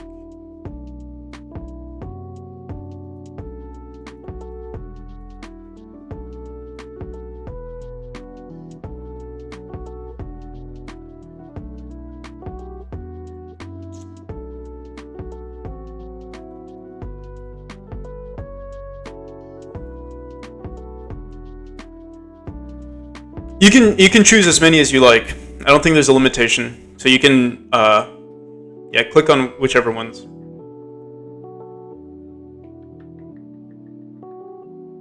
Space Princess, nice. Send the link. I'm curious once you're done with it. I don't know if you're on any of the Discords, but join if you're not. If you use Discord.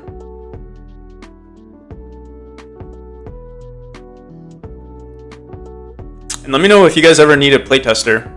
I playtested Fernando's game yesterday, and I think I playtested. I was going to playtest another user's game on stream. He's also working on a platformer that's really cool, but he said he didn't want me to stream it because it's not done.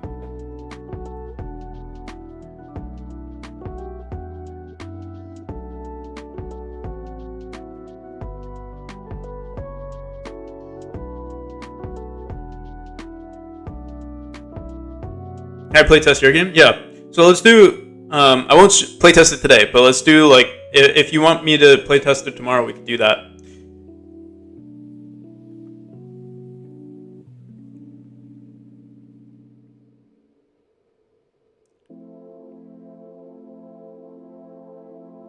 Oh, space. I see. Wait, I must have. Oh, you just picked up your prescription. I missed that part. No, I got you now. I also have a prescription somewhere.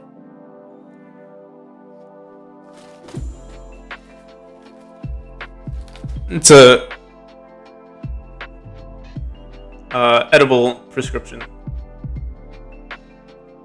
but it's not actually an edible. It's not actually a prescription.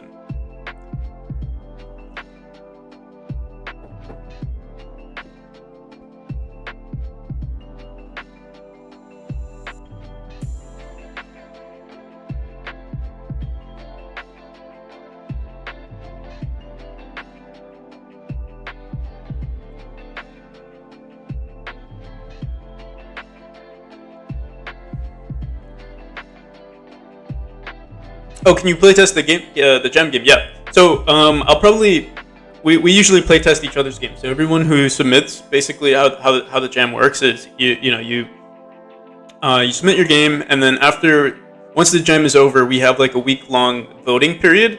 And during the voting period, we all playtest each other's games, give feedback, and then and then cast our vote. Basically, you vote on different criteria for each game.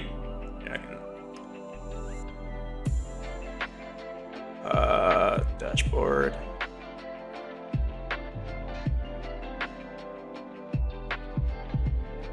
So, like for example, for the Halloween jam, if we go into results, you can see you score everyone based on like how polished it was, how close to the theme they were, their innovation, their graphics, their audio, stuff like that. Will the theme be kind of Christmassy? So it's going to be in January. So it's winter. So anything winter related. You could do a Christmas themed one. Although, yeah, Christmas will already be past.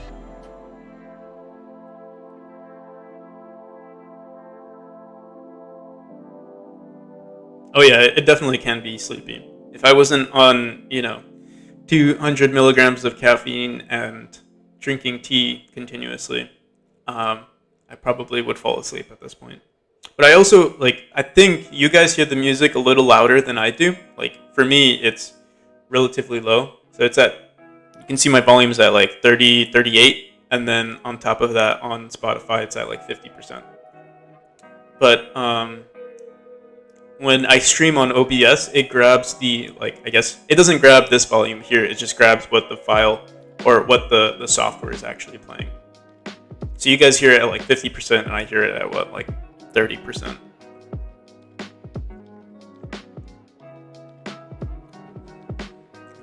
More like 20. Day before crisp mass. Whatever floats your boat, you can do whatever you want. Why am I not? I'm not logged in on. Here, let's. Hopefully this. I think I have two-factor authentication, so.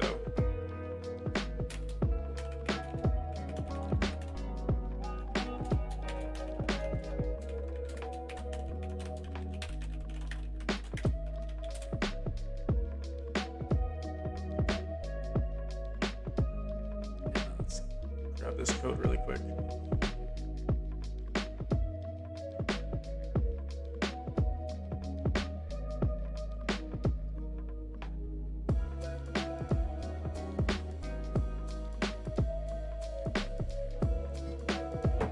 Six, 7, 1, 9, 4, 6. I shouldn't have just said that out loud, but I mean, I logged in. No one should be able to.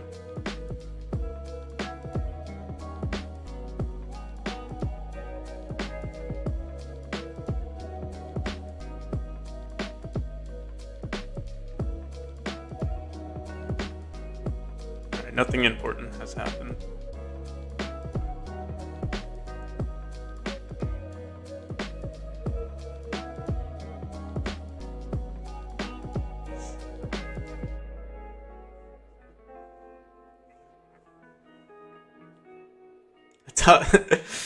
The Great Divide, a top-down PvP game that pits liberals versus conservatives.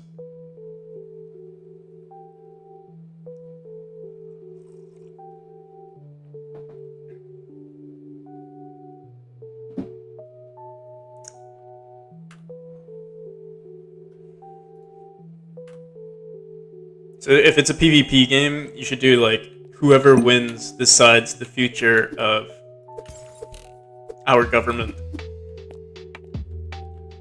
What we should do is like whoever the next president is, instead of casting a vote, we have like a huge, like a raid, like an RPG raid, and whoever wins that PvP battle gets the president of their choosing.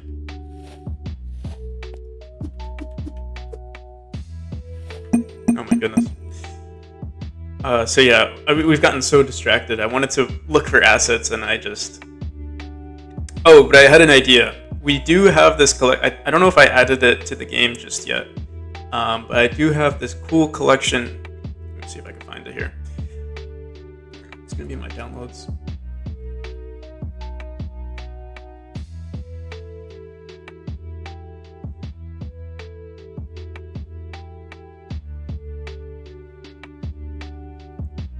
Pink mohawks and American flag. Yes, that'd be great. You gotta have like the, and you can have like different factions. Like, I don't want to say anything offensive, but I'll say like I'm just gonna say names, but I mean all of these words with no ill intent. You can have like like the Red Pills, that could be a faction. You can have like the Woke Nation as another faction. You can have. Well, I don't want to get too controversial. I think those are like the two ones that would be fine. Anything else, you might risk getting canceled for. QAnons, that's a good one. And like each of those factions, like they have like their own benefit.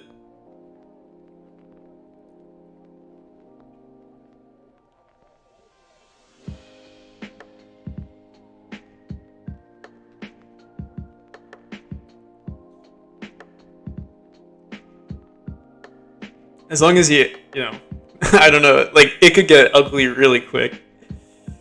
I'm trying to see where it is. Is it here?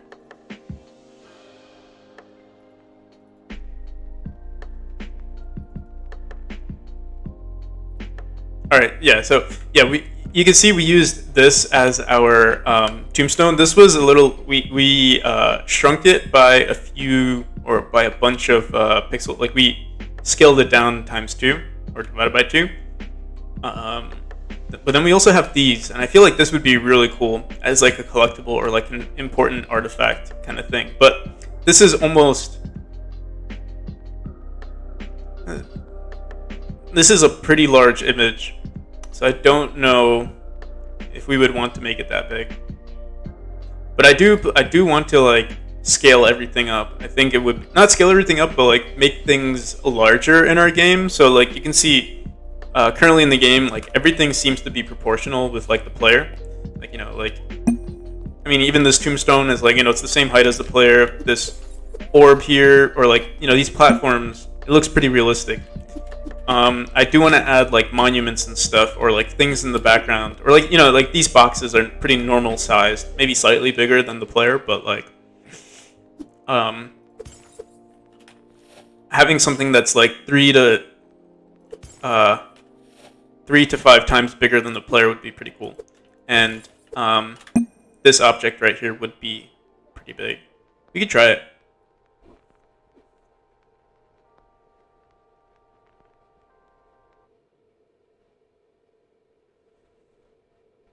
Yeah.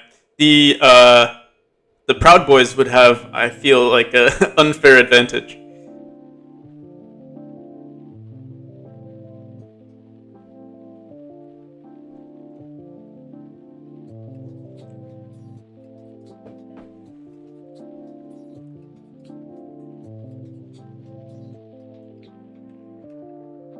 So we don't need. I don't think we need all of these images. I think we could just do 3 max.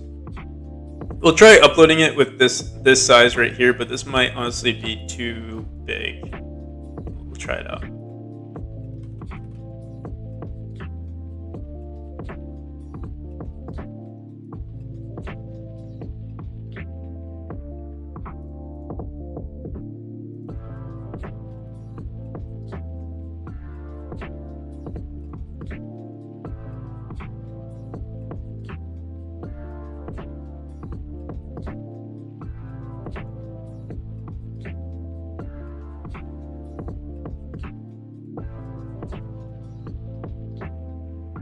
Oh wait, whoops. This is what we wanted.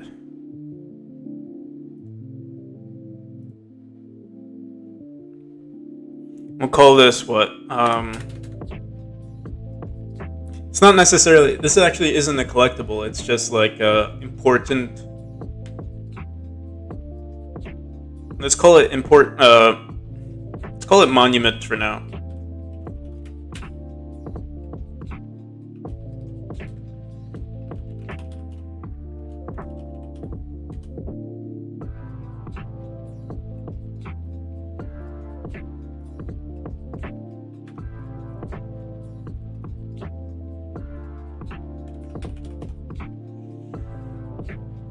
It's going to be an animated sprite. Yeah, leave it as an animated sprite. You know what? For now, let's just we're not going to make it an animated sprite. We're just going to make it a sprite. Because I might have to change the sizes here.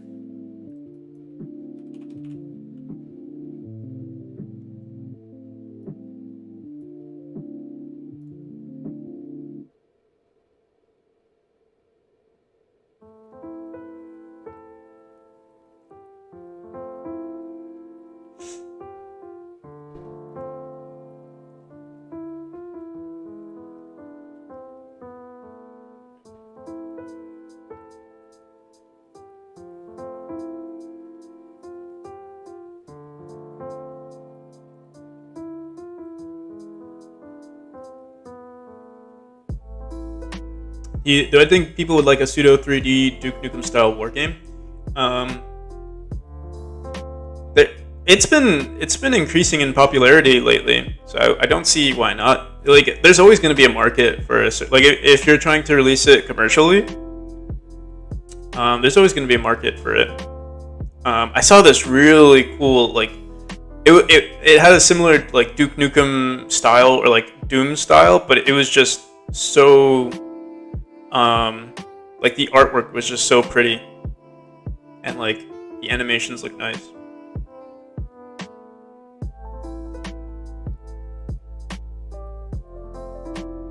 Yeah, it is definitely possible to make it look good. I think you just need to, like, just like how, like, the expectations or like the standards of playing video games are a lot higher than they used to be. So, if you are going to make a Duke Nukem style or like Doom style 3D game, you just need to make sure that it appeals to the crowd. And one way you do that is by, just investing a lot of your time into the animations and the artwork, stuff like that.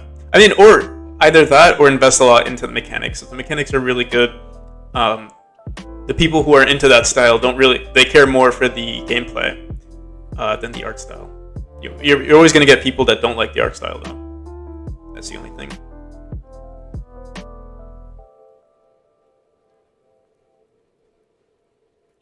All right, so let's look at this node and let's put.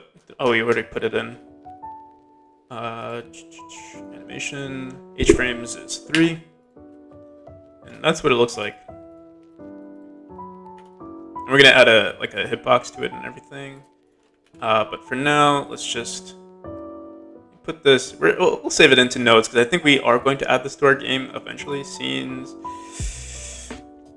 Let's do this in items or objects. I'm gonna create a new folder. We're gonna call this interactables.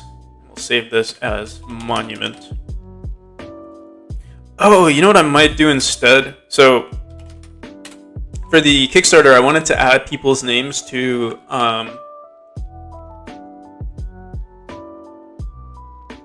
like as a plaque for the people who supported the game. But I could also do it for the monuments instead. They'd be a lot more significant.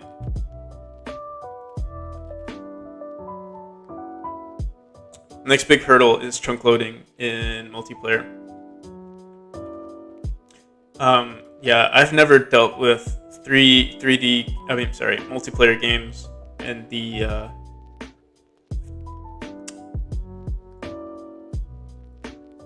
amount of work that probably goes into scaling all of that stuff.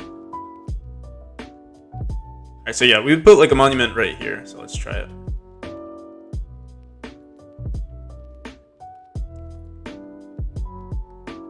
Honestly, this doesn't look too bad. We can like add like a portal to it or something. I feel like that would look sick.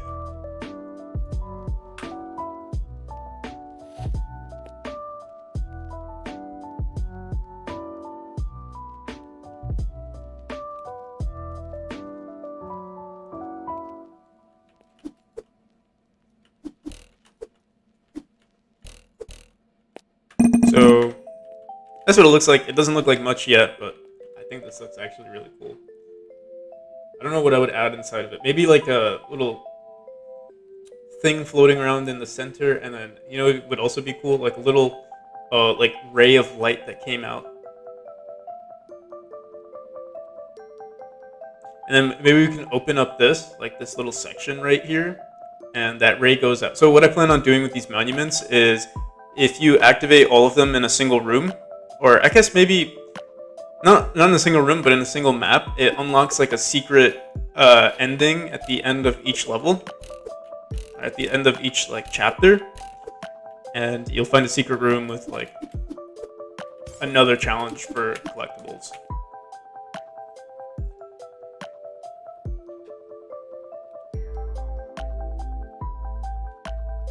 Yeah.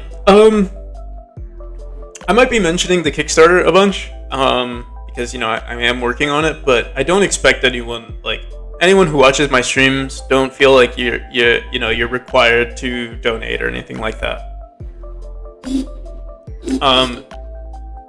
Yeah, I understand. Some people don't have the money, or some people can't afford it. That's completely fine. Making this game because I want to, not because I want to make. Well, I do want to make money, but it's the least of my concern. I'd rather make like a really good game than to make a bunch of money from this. As long as it's like, in the long run, I just want to make this whole game dev stuff self-sustaining. I'm cool. Like, if making this game was equivalent to having a minimum wage job, I would be more than happy.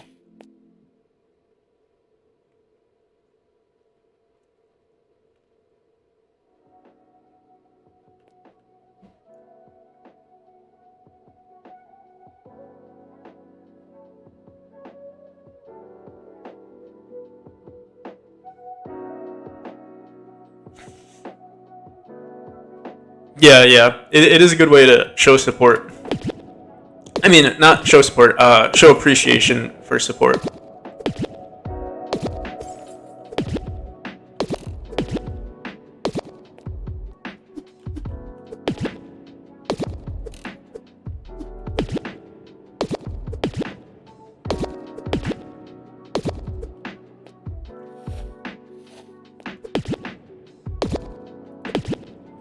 Your names will be forever immortalized in the game memory.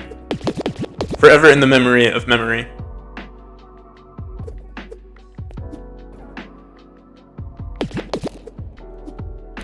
Oh, so I noticed one other bug. It's not really a bug, but I've noticed from other people playing this game, sometimes collisions don't work. Or like they might be off by like a pixel, because I remember watching my friend play test this game, and when they dashed, they wouldn't hit the spring here. They would hit this tile. They would be like 1 pixel short, and it was enough to like ruin the flow.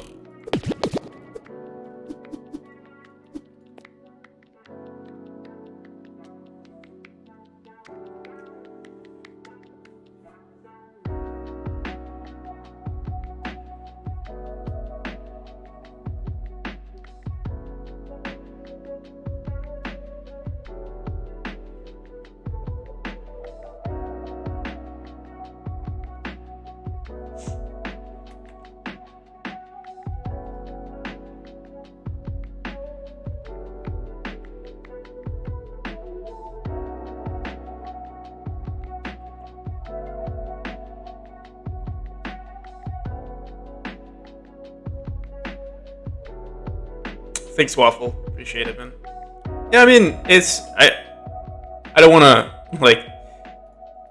I feel like anyone in my position would say the same thing. Like, if if you're really passionate about something, if you're happy doing this, if you're happy working on a game, like making a game is, fun to me.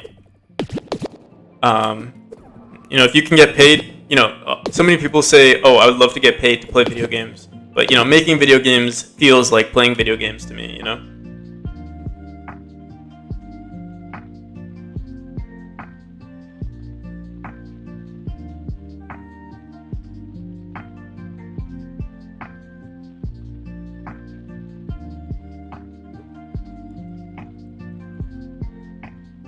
I'm currently my resolution is like, oh yeah. So when I said like big monuments, I meant stuff like this. Like, I would love to have more big things, and then like you can. I haven't added a collision, but it would be nice to have like a collision shape right there, and I could just like jump on top of that pillar if I wanted to. This artwork also doesn't match the style that we have in our game, so I have to fix that.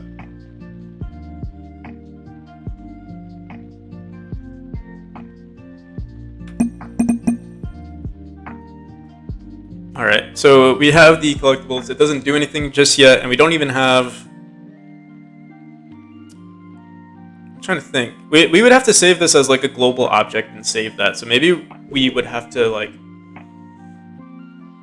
fix that. Hey, how's it going, Celeste? Kiroka? I'll be right back. I have to use the bathroom.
when he has a pillow on his chair.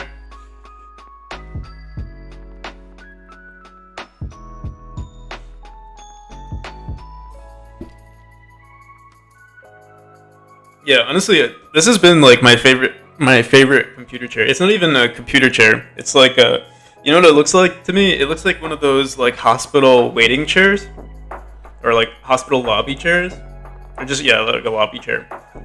Um, but I feel like it's perfect for like my height, like the height of the chair to my desk is like the perfect height. I tried getting I have a computer chair in the basement, but it's yeah, it wasn't comfortable to me. I actually went back to this one, and it was like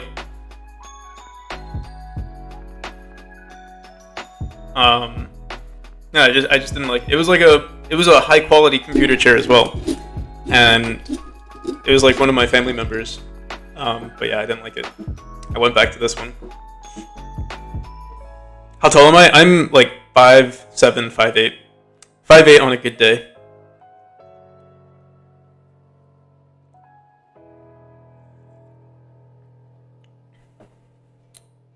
I went silent when I didn't steal it. My friend gave it to me actually. I don't know how they got it, but maybe they stole it. He stole it and he was like, "Hey, you want a free chair?"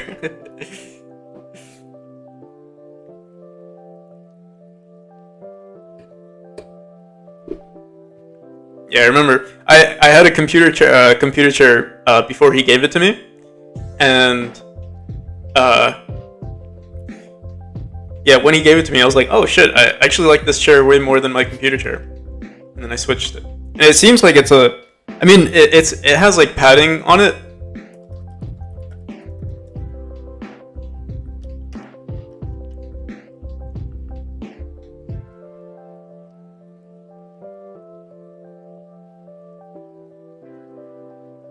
Did I swear? I honestly don't. So there is a delay on YouTube. I know that there's like a 20-second delay on YouTube with Restream, but on Twitch it's a lot faster. I want to say it's like max like 3 seconds.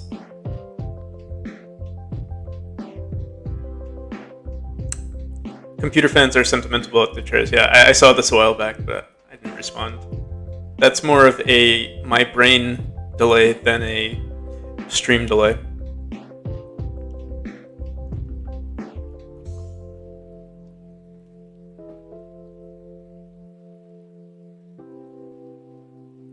Oh, I do that with my chair as well. I'll sit like like crossed, especially like if I'm focusing. I'll cross my legs and then like push myself forward. But yeah, my legs get numb pretty fast, so it's like a temporary like boost. It's not my fault. I don't know. It's just how a restream works. What I could do technically is, if I want to remove the delay, I would have to have two computers, one streaming YouTube and then one streaming Twitch. But that's too much work. And yeah, I would do it. Like I have this laptop. This was my old laptop. This was the laptop that I streamed from. Like, since you guys knew, or since I'm sure since you guys were here, I've been using this laptop. Recently, I got this desktop.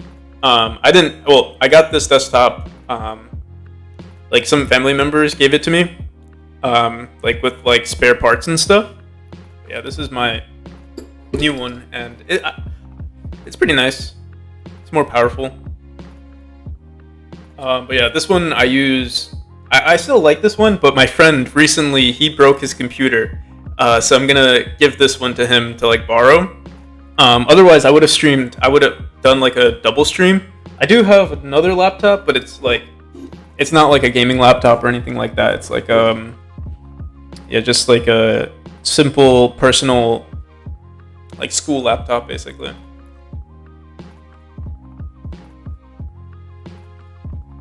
Yeah, I think it looks pretty cool. I'm still more of a fan of like I'm a big fan of laptop. Like I like laptops.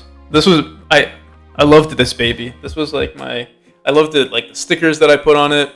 For the longest time, what I did was I flipped it upside down. Like it used to be, it would be flipped upside down so that, like the vents have enough space. So I'd play it like this, and then I'd put like a fan on top of it. It was pretty cool. But this one's pretty cool too. It does look very clean. Like whenever I walk into my room, I'm like, whoa, that looks sick.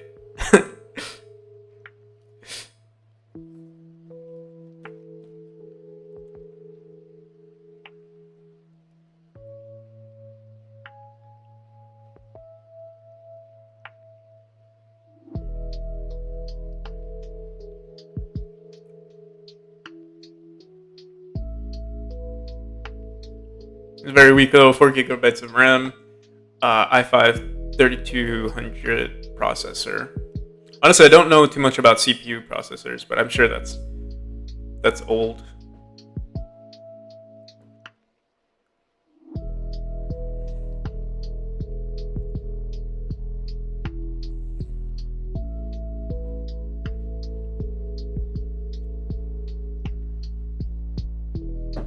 So it seems like Celeste knows Spanish, but I know the simple stuff like buena computer probably means good computer. Thank you, Celeste. Or gracias. And I have no idea what computer crazies wrote though. Necesito probar tu computador que puedas in 15. You mean 15, like 20?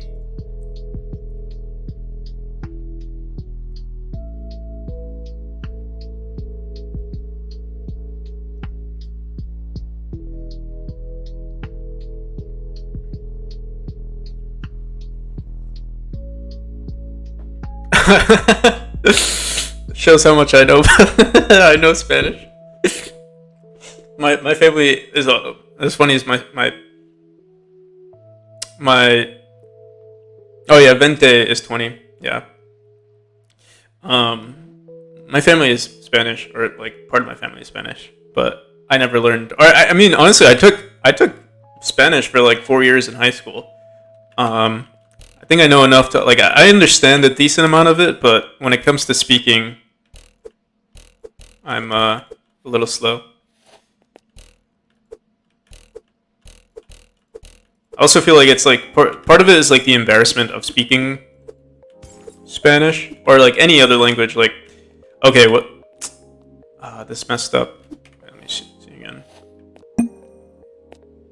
Oh, interesting. So, if we're not in this room,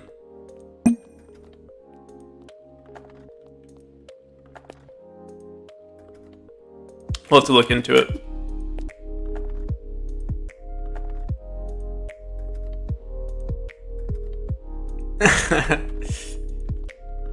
Yeah, usually when someone types in the chat, if I don't understand it, I will I'll just Google Translate it.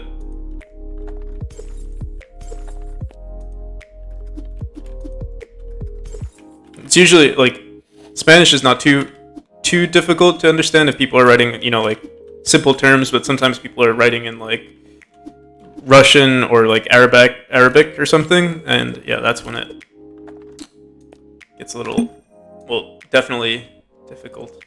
Can I ask for a favor? Yeah, sure. Well, you can ask for a favor. Don't know if I can fulfill the favor, but when the gem starts, could I DM you? Yeah, sure. I'll probably stream when I'm doing the game jam. Like, it'll be a very long stream. Like, usually when there's a game jam, I'll probably program for like 12 hours straight every day.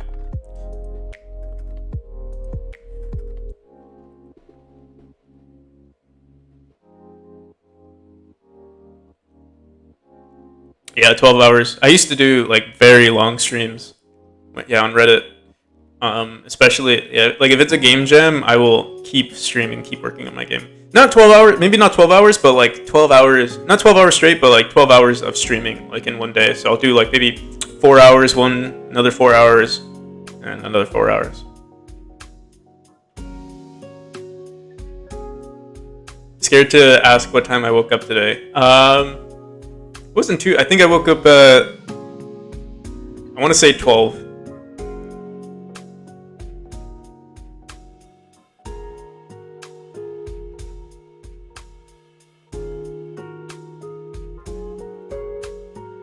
No, 12 p.m.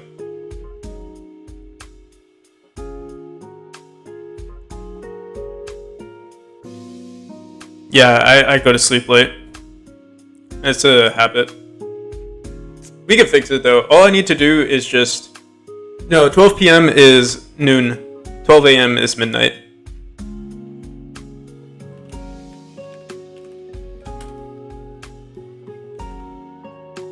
Less talking, more programming. Yeah, there's not much programming left to do. It's just polishing. I don't even know what we could do. I guess we could, if you guys want, we could program this, the monument. Before we do that, I'm just gonna edit this texture.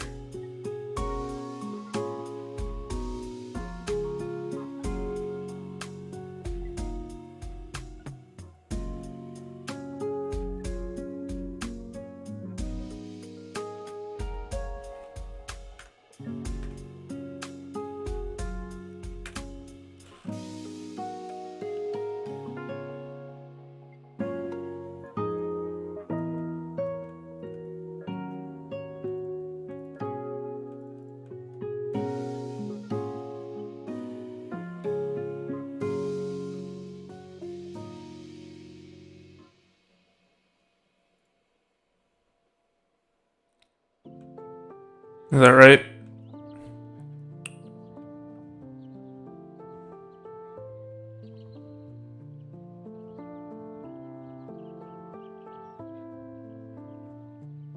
Yeah, I'm fairly confident that I'm right.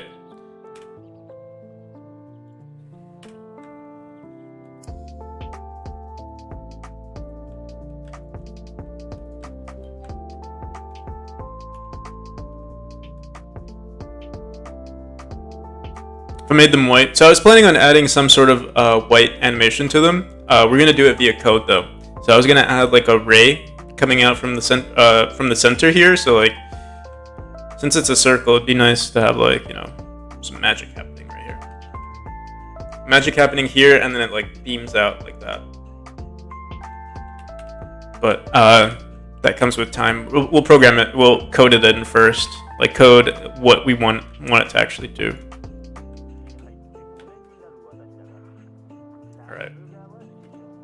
So yeah, that's what it looks like. We'll go into this monument. First thing we want to do as well is make sure the material that we use is going to be an unshaded canvas. And we can add area 2D, collision shape,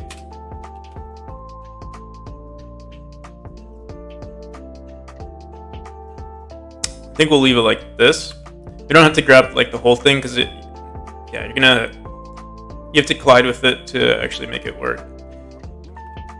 Yeah, we'll leave it like that. Hide this for now. Let me see.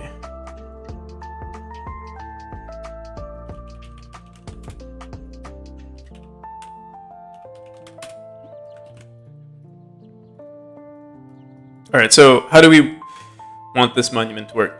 First thing that we're gonna do is when we instance these monuments, we're going to change its parent to the world node, or we're gonna put it in our world rather than in our room.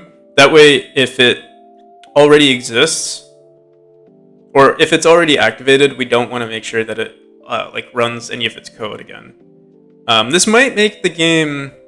I'm trying to think if it'll make the game lag.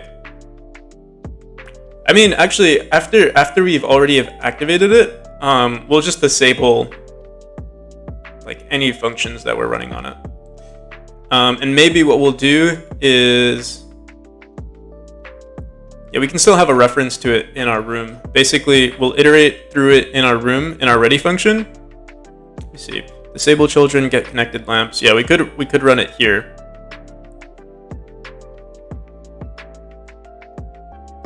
And we're going to go into our level manager. And we're just going to record all of the main rooms that we have and the number of, main monuments that we have and the number of monuments that we have, or the number of activated monuments we have. So let's do this.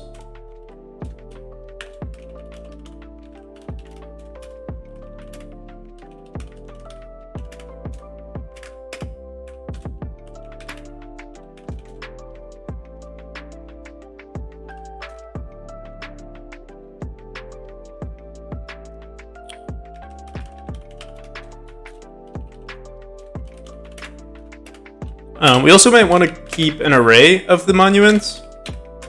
We could say total monuments instead.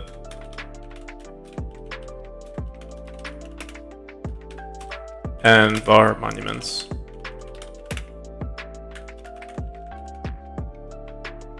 Hey, how's it going, Fernando?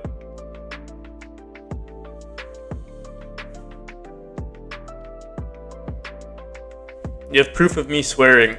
Oh no. Oh no, I don't want to click on that.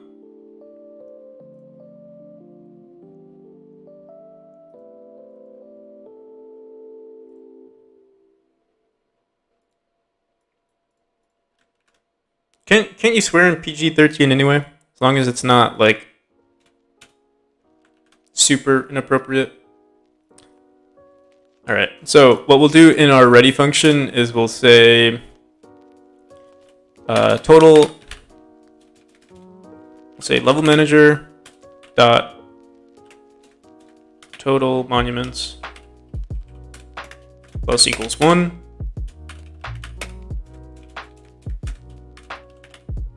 Level manager dot monuments dot append self, and that's basically all we need to do for now. And I'm going to want to add a signal here. Area entered. Actually, no, not on area entered, but on activate. So we'll do. Let me see. So this is going to be for our demo. It's not. I don't think we're going to have an actual. We're not going to have a mechanic that actually unlocks like any secret doors from these monuments unless I have time. Unless I'm able to do it in like less than 15 days. Probably not going to do it. So I don't even know what type of mechanic we would want to have for these monuments.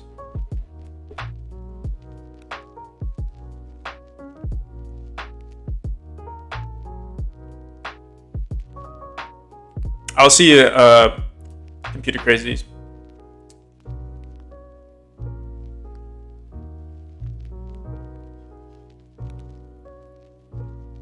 All right, so let's do.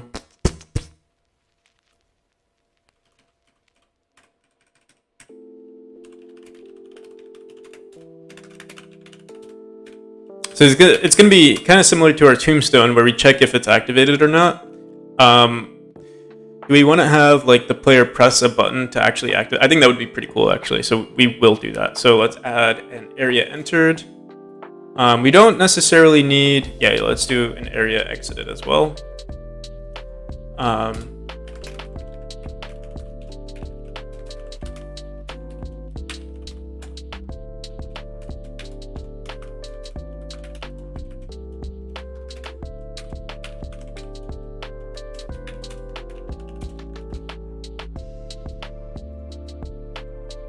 And here we'll just say, actually, wait, let's pass this.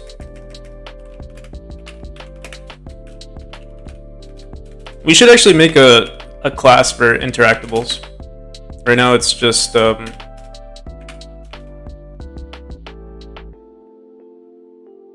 we keep having to rewrite certain functions. Like we're gonna have like an activate function. They're usually pretty similar to each other, or like the activated variable, stuff like that. We're gonna have a var player inside.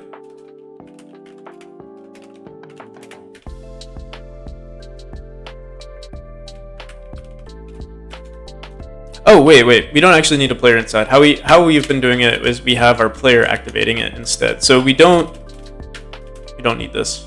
I don't think we need to ever check for area entered. We could light it up or like add an animation for when the player is nearby, but we don't have any animations yet, so I'm not gonna do anything for now. We'll have our player detect this, and if the player presses the interact button, we'll set activated to true, and we'll have like an animation that says like, we'll have a func activate.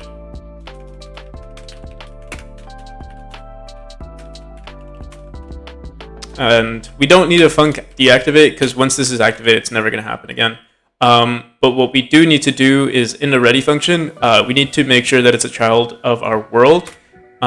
So what we'll do is, I don't know if we should do it here. We could have like a func change parent. Or is there already a func change parent? Let me see.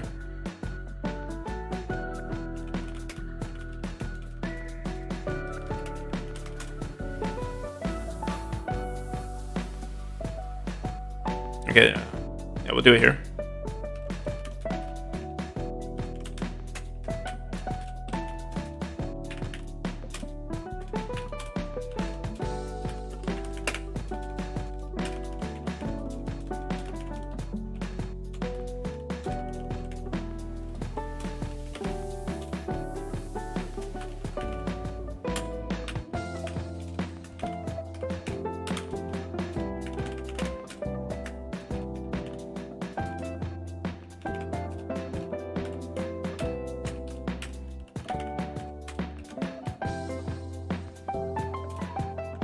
So we need to run this in, I guess we could do it in our world demo. We have to iterate through, I think we do iterate through our objects. Let me see.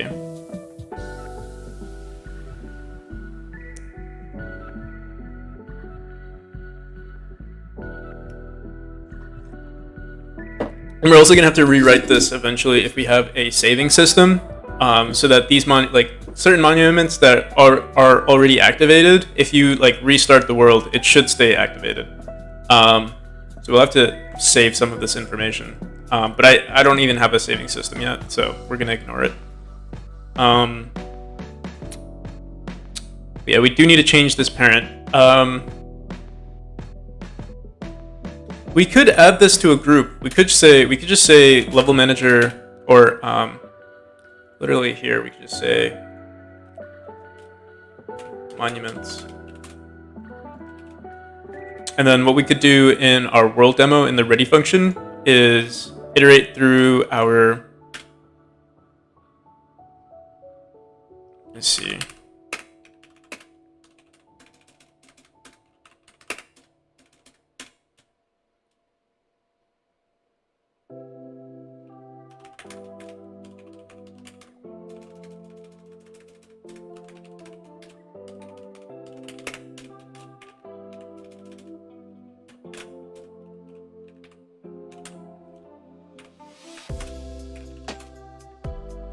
What we'll do is get tree called, how do we grab children in node?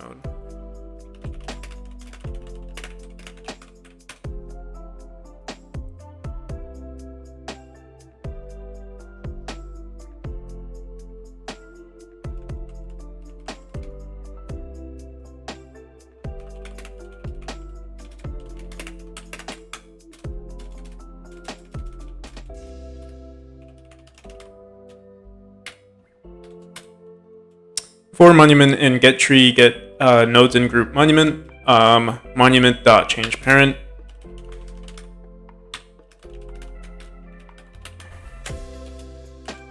And self. Is that what we did? Node. Get parent dot remove child level manager dot current. We could say instead of world, we could just say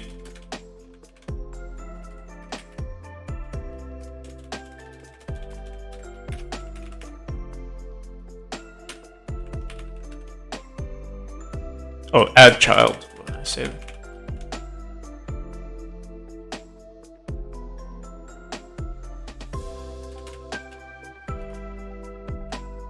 And we should put this actually in the,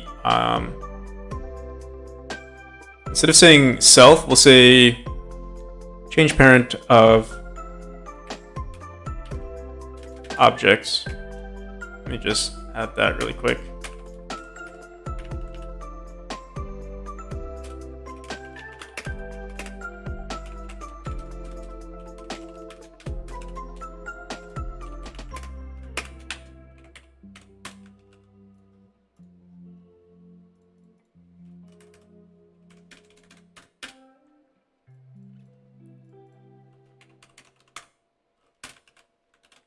There we go. So yeah, this will always be saved in our game. And we also need to make sure that if this object already exists, that we don't do it again.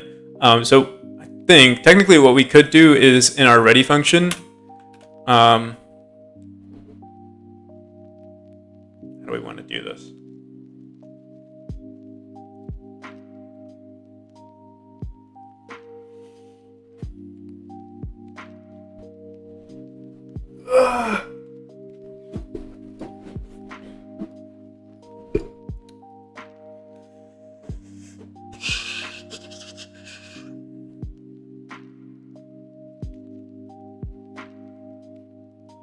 So we've appended ourselves, but we don't know the actual name of this object, and the name is always going to change depending on like what the parent was, or I mean, we could set a name to it though. We could say we would have to grab all of this information afterwards.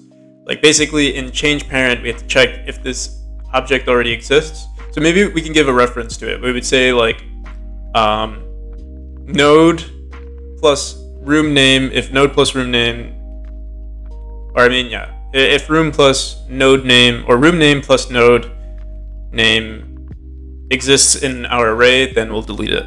Or yeah, then we'll delete it and not run change parent twice. So how do we do that?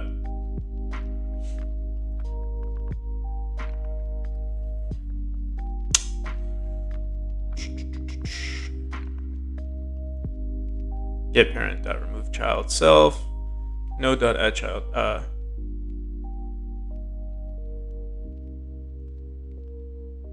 We could change the name of this object. So right now, yeah, we could just change the name to the parent's name.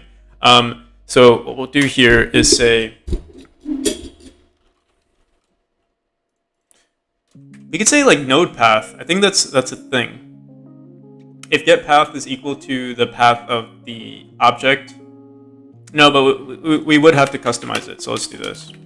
Var original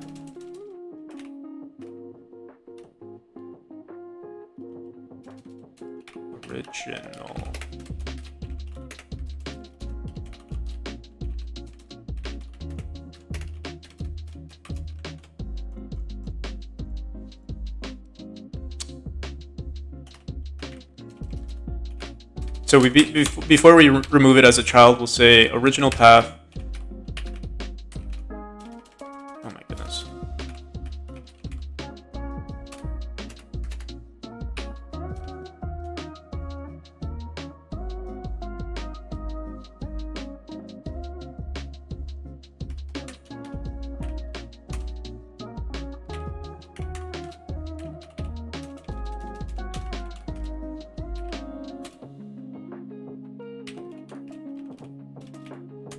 It's not technically the right way to go about it, but we're going to do it anyway. Plus, we want it to be plus get name.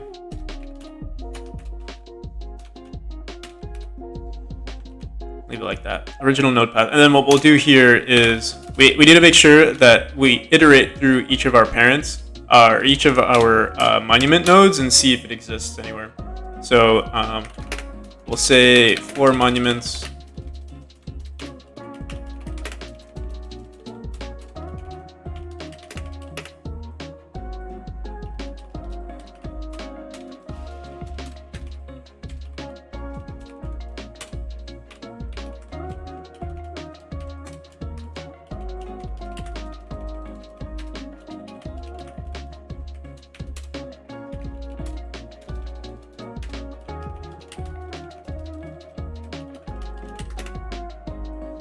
our if monument,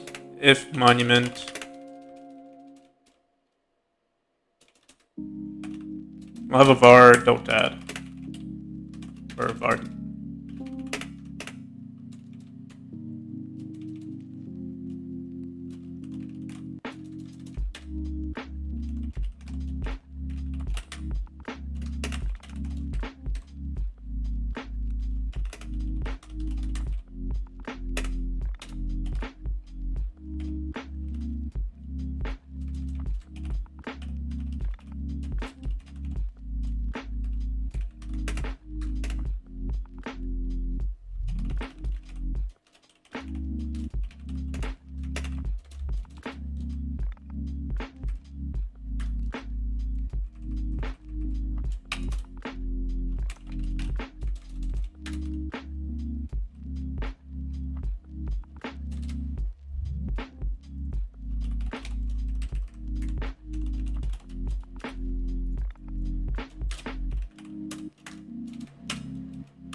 Change parent is equal to true, change parent is equal to false, and we're also going to queue free.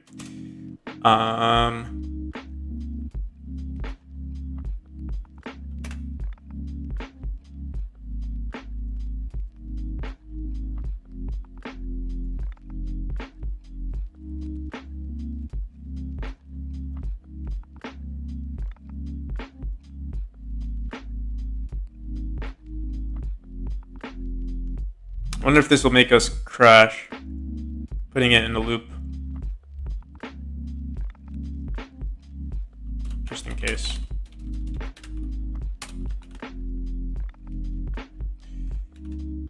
Oh yeah, we don't even need change parent. We could just say key free.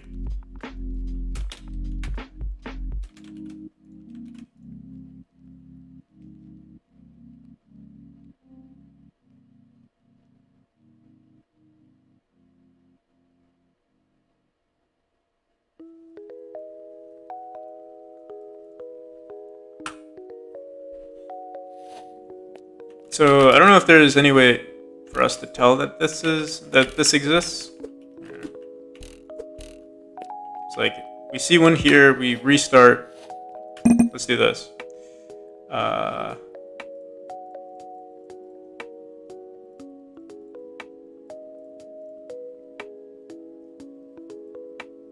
Hey, how's it going, Zombie? We'll say position. Well, let's just do position.x plus equals, let's say 100.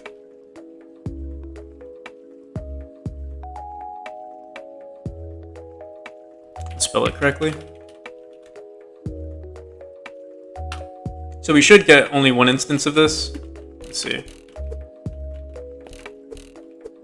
Oh my god.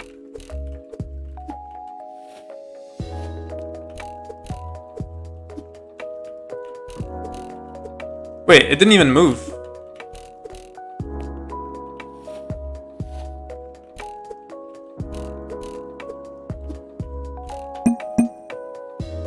Did something wrong. Change parent position dot, oh, because, let's try this. Don't think it should have made a difference. Or maybe we never actually included it. Yeah, I think we just never ran it in our ready function. Let's go back here. Yeah, we never ran it. So let's do it in our ready function. Change monument parent.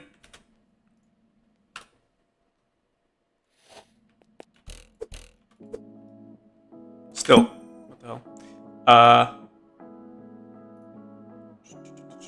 For monument and monument, change objects node.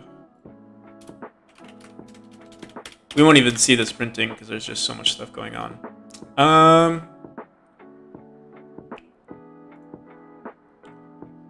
Think about this. Hopefully we spelled monument correctly. Oh, yeah. It's monuments.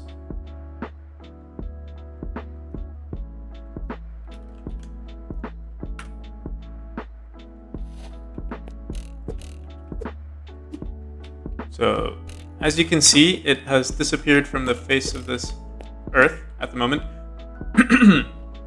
We've changed the parent and the global position isn't saved, so what we need to do here... wait, actually, before we do that, let's see if this actually worked. What we'll do here, instead of queue freeing, if we die again, instead of queue freeing, we're just going to return. So we should see another copy of this if we die, for now.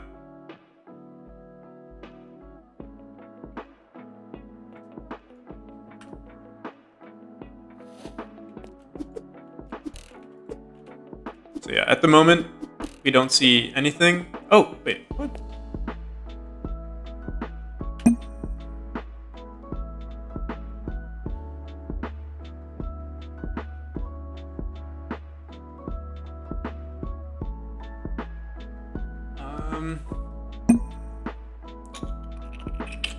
I think I went about this incorrectly. For monument.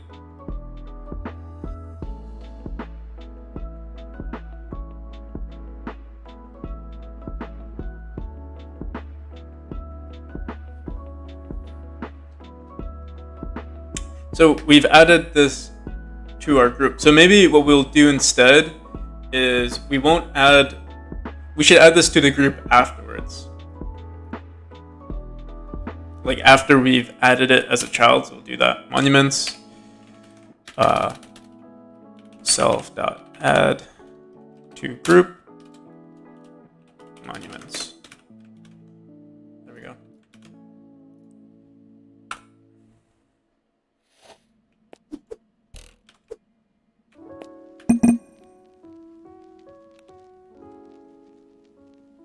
But nothing has happened.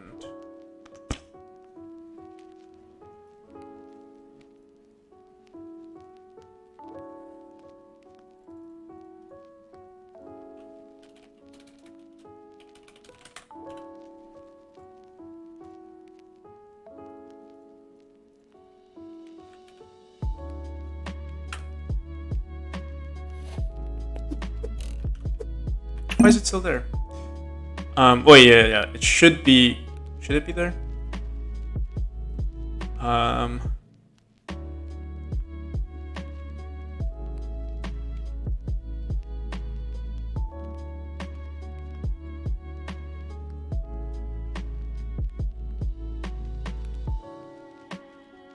The position.x should have changed, but it didn't.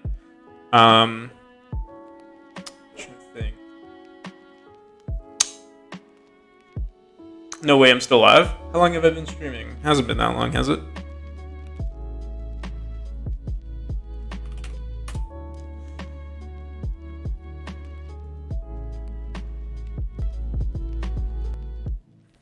It's only been 2 hours and 47 minutes.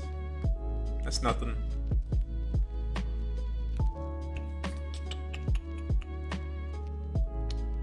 Plus, we get distracted pretty quickly. You know, someone has to just mention something, you know, off topic, and I'll go on a rant for like 30 minutes.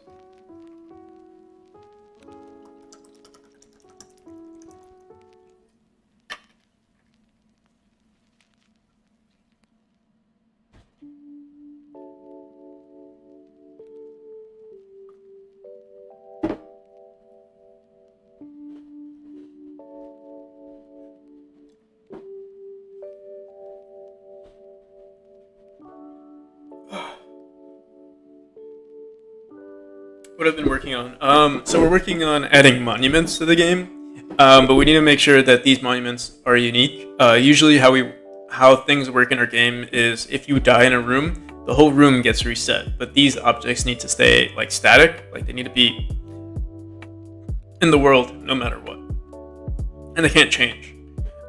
So we're trying to save it into the parent, but the way we place them is in the room node that usually gets deleted. So we have to move it, like basically in our ready function, we move it to a different node,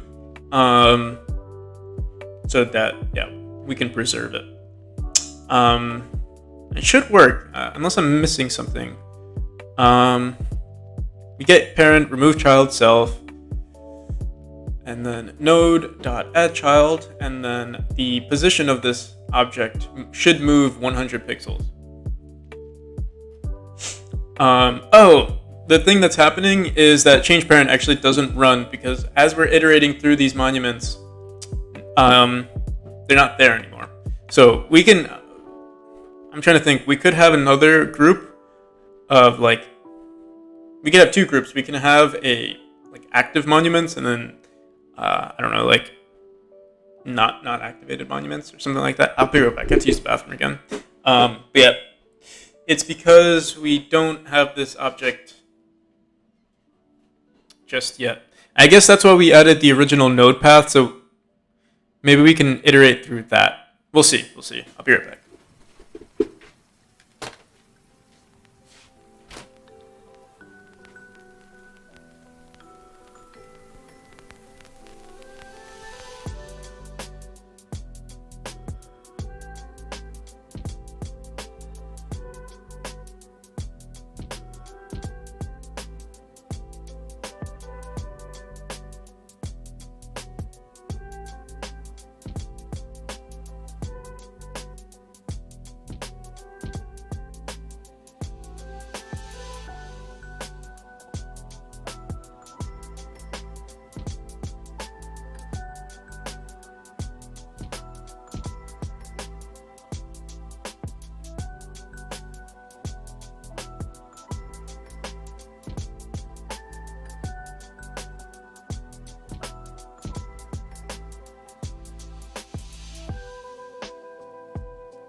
You're the third person to compliment the chair today.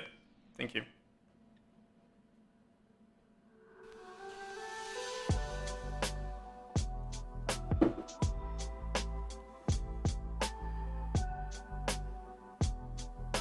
So I'm trying to think. We could...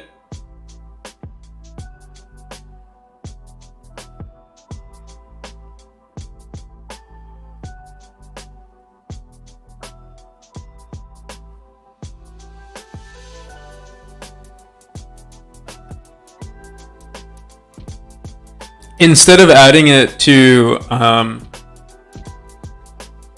the monuments group, we can still have monuments, but instead of adding it to the monuments, what we'll do is append it to our level manager dot. Here, let's do this.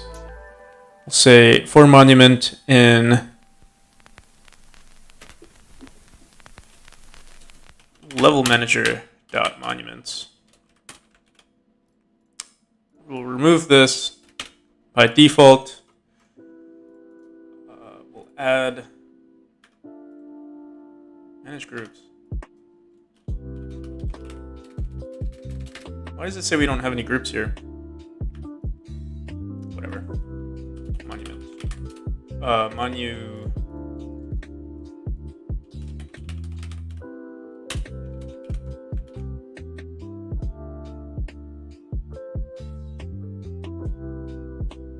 Can I do a lat spread? What's a lat spread?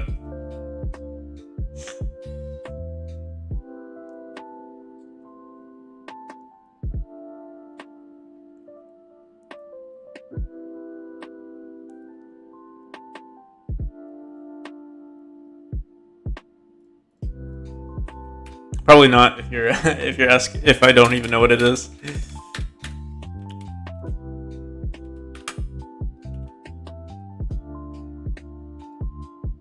So yeah, we can remove this. What we'll do is, for monument in level manager.monuments, and then over here we'll say level manager dot append. Didn't we do this already?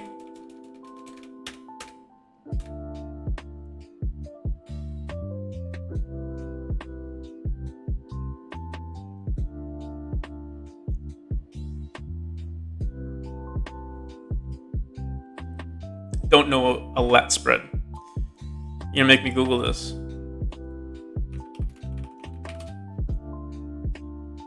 Oh, this?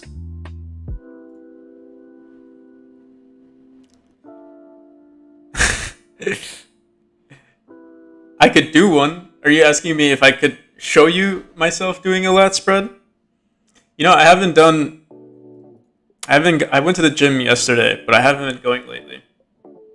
Yeah, that was dangerous. I should have done it on another stream, on another window.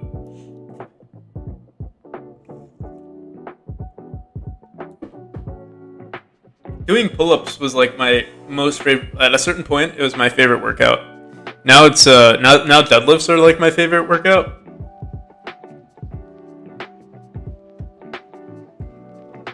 Yeah. I feel it. I do have the lats, but I don't think it, like, if I were to flex it like in person, you probably, like, you know, if I was like shirtless and flexing it, it probably wouldn't be visible.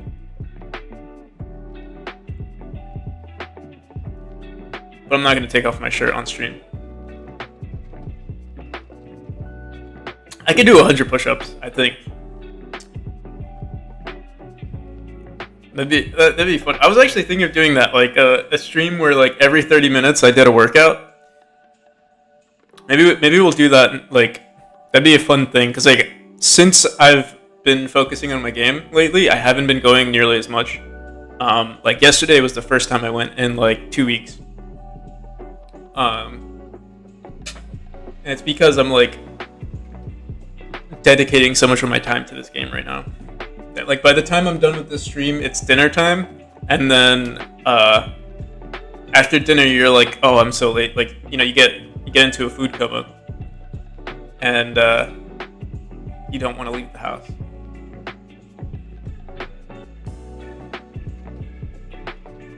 Yeah, I'd be down to do like a.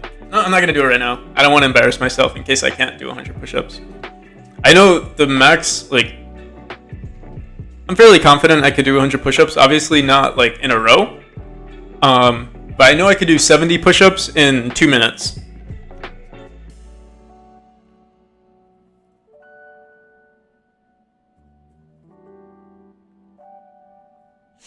This channel transitions into a fitness channel. That'd be pretty cool. Not like, it would never be a fitness channel, but it would be like, could be motivational, maybe. Maybe I'll ask everyone who's watching the stream with me, like, you know, we kind of do like, you know, those like 70 videos where they're like, yeah, let's do, like, I don't know, where they, like, they have like the big ball, they're like waving it around.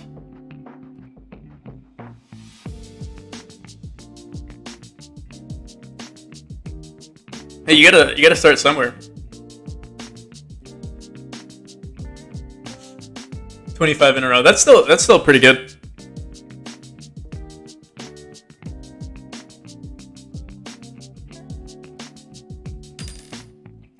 I don't know. I think, yeah, my max was 70 in a row. It's probably much lower than that right now though, since I haven't worked out. But dude, push-ups are like, honestly, I feel way more sore from doing, like, if you do a lot of push-ups compared to like a bench press. Honestly, like, lifting heavy weights, I almost never get sore from. It's usually from, like, you know, the high repetition workouts that screw you over the next day.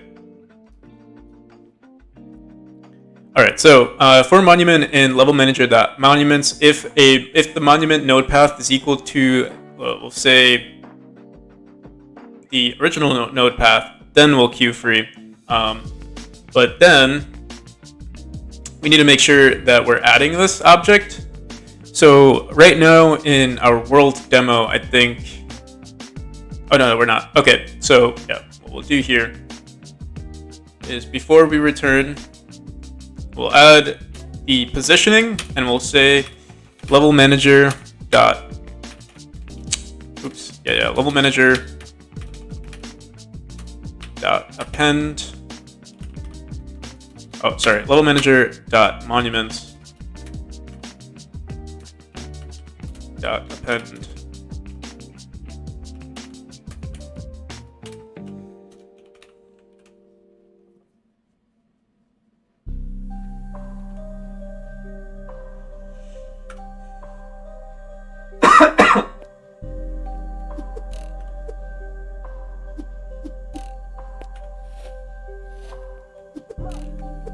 So we're doing something wrong.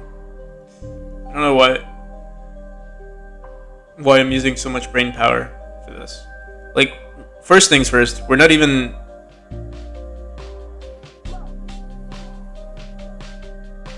the positioning here is not saving.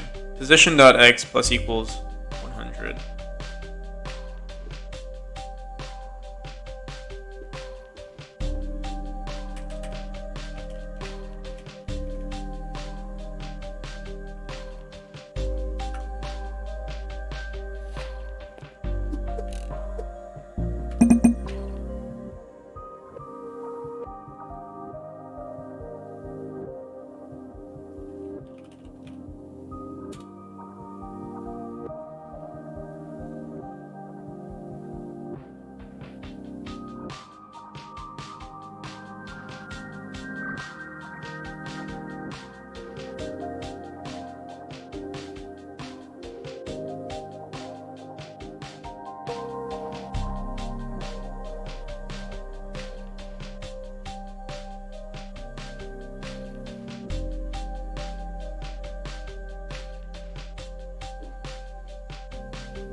I see. Yeah, you gotta. As long as you're seeing, your improvement, that's all that really matters, right?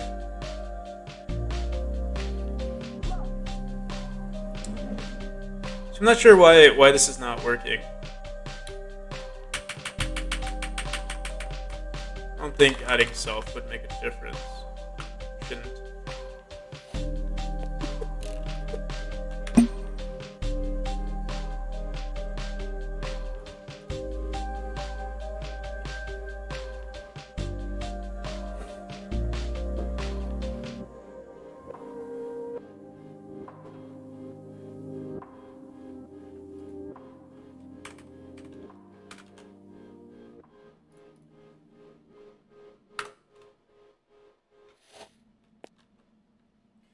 Would I consider working inside an indie game company or as a game designer or programmer? So I don't think I'll ever be. Well, I don't want to work as a a developer for like another company. Like I'd rather it be my company. You know what I mean? Like I want to work on my own games. But if it was an indie company where like I had more more freedom in, or like, I was really a part of that company, I probably would be more likely to. But yeah, like ideally I'd like to just do my own thing. So we could see here, I die, and it does spawn incorrectly. So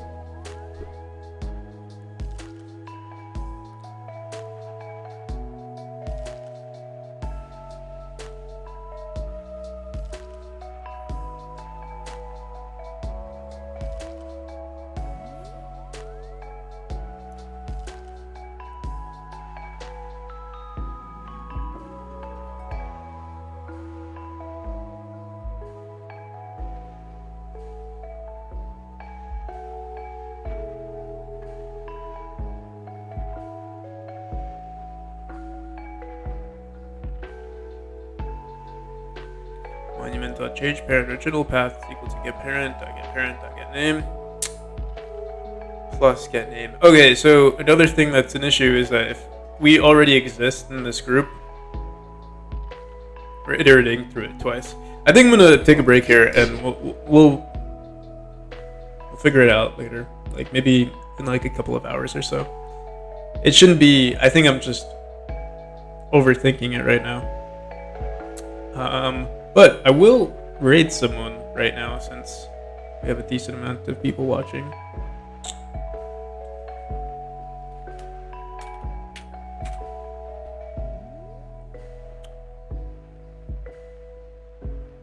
Irish John, let's raid him. Let me see. Let's raid him.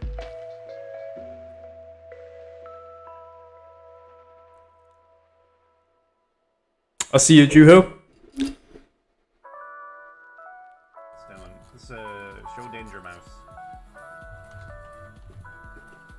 If show on mouse.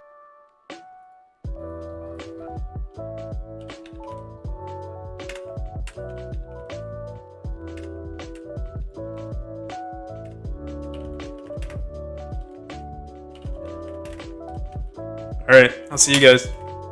Peace. Alright, I'll see you guys.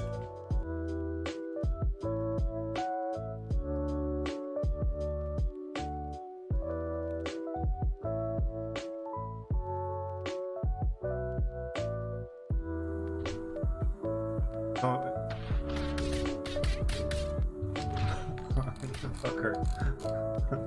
Practical NPC, thank you for the raid. How are ya? Good to see ya. I was so happy that I caught your stream the other day.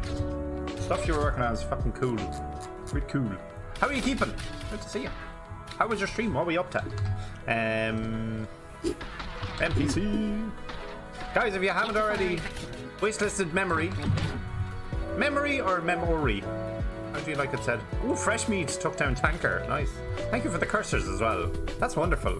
It's like, you know, how the fuck are you supposed to do fucking anything? Tactical NPC. Sorry, we're just in the middle of the guys are having a battle and I'm trying to code behind the fucking asteroid. But yeah, thank you, Practical NPC, very, very much. Guys, if you haven't already followed, you're going to see a follow button at the top of your chat there now. And do the thing. Or a monolithic game. Yeah, true. Tactics, true. Good, thank you, Eating Abyss, and about to resume the game dev also. Nice, Felix, good shit. Good shot. Best landing ever.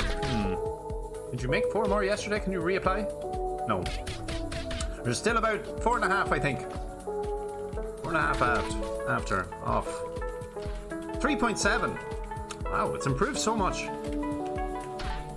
Me at every festival, yeah. Please murder the map. Why? You don't like it? It's actually the most fun map in the game.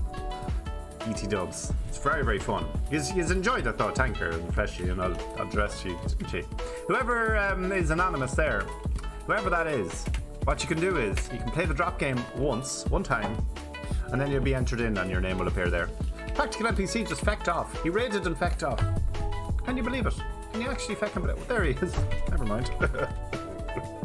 You were wrong about that. Sorry, that was off camera. Wasn't actually me saying it. It was just stream went well. Just did some more polishing and bug squashing. Nice, good stuff. Let me get a clip shout out for you as well. NPC.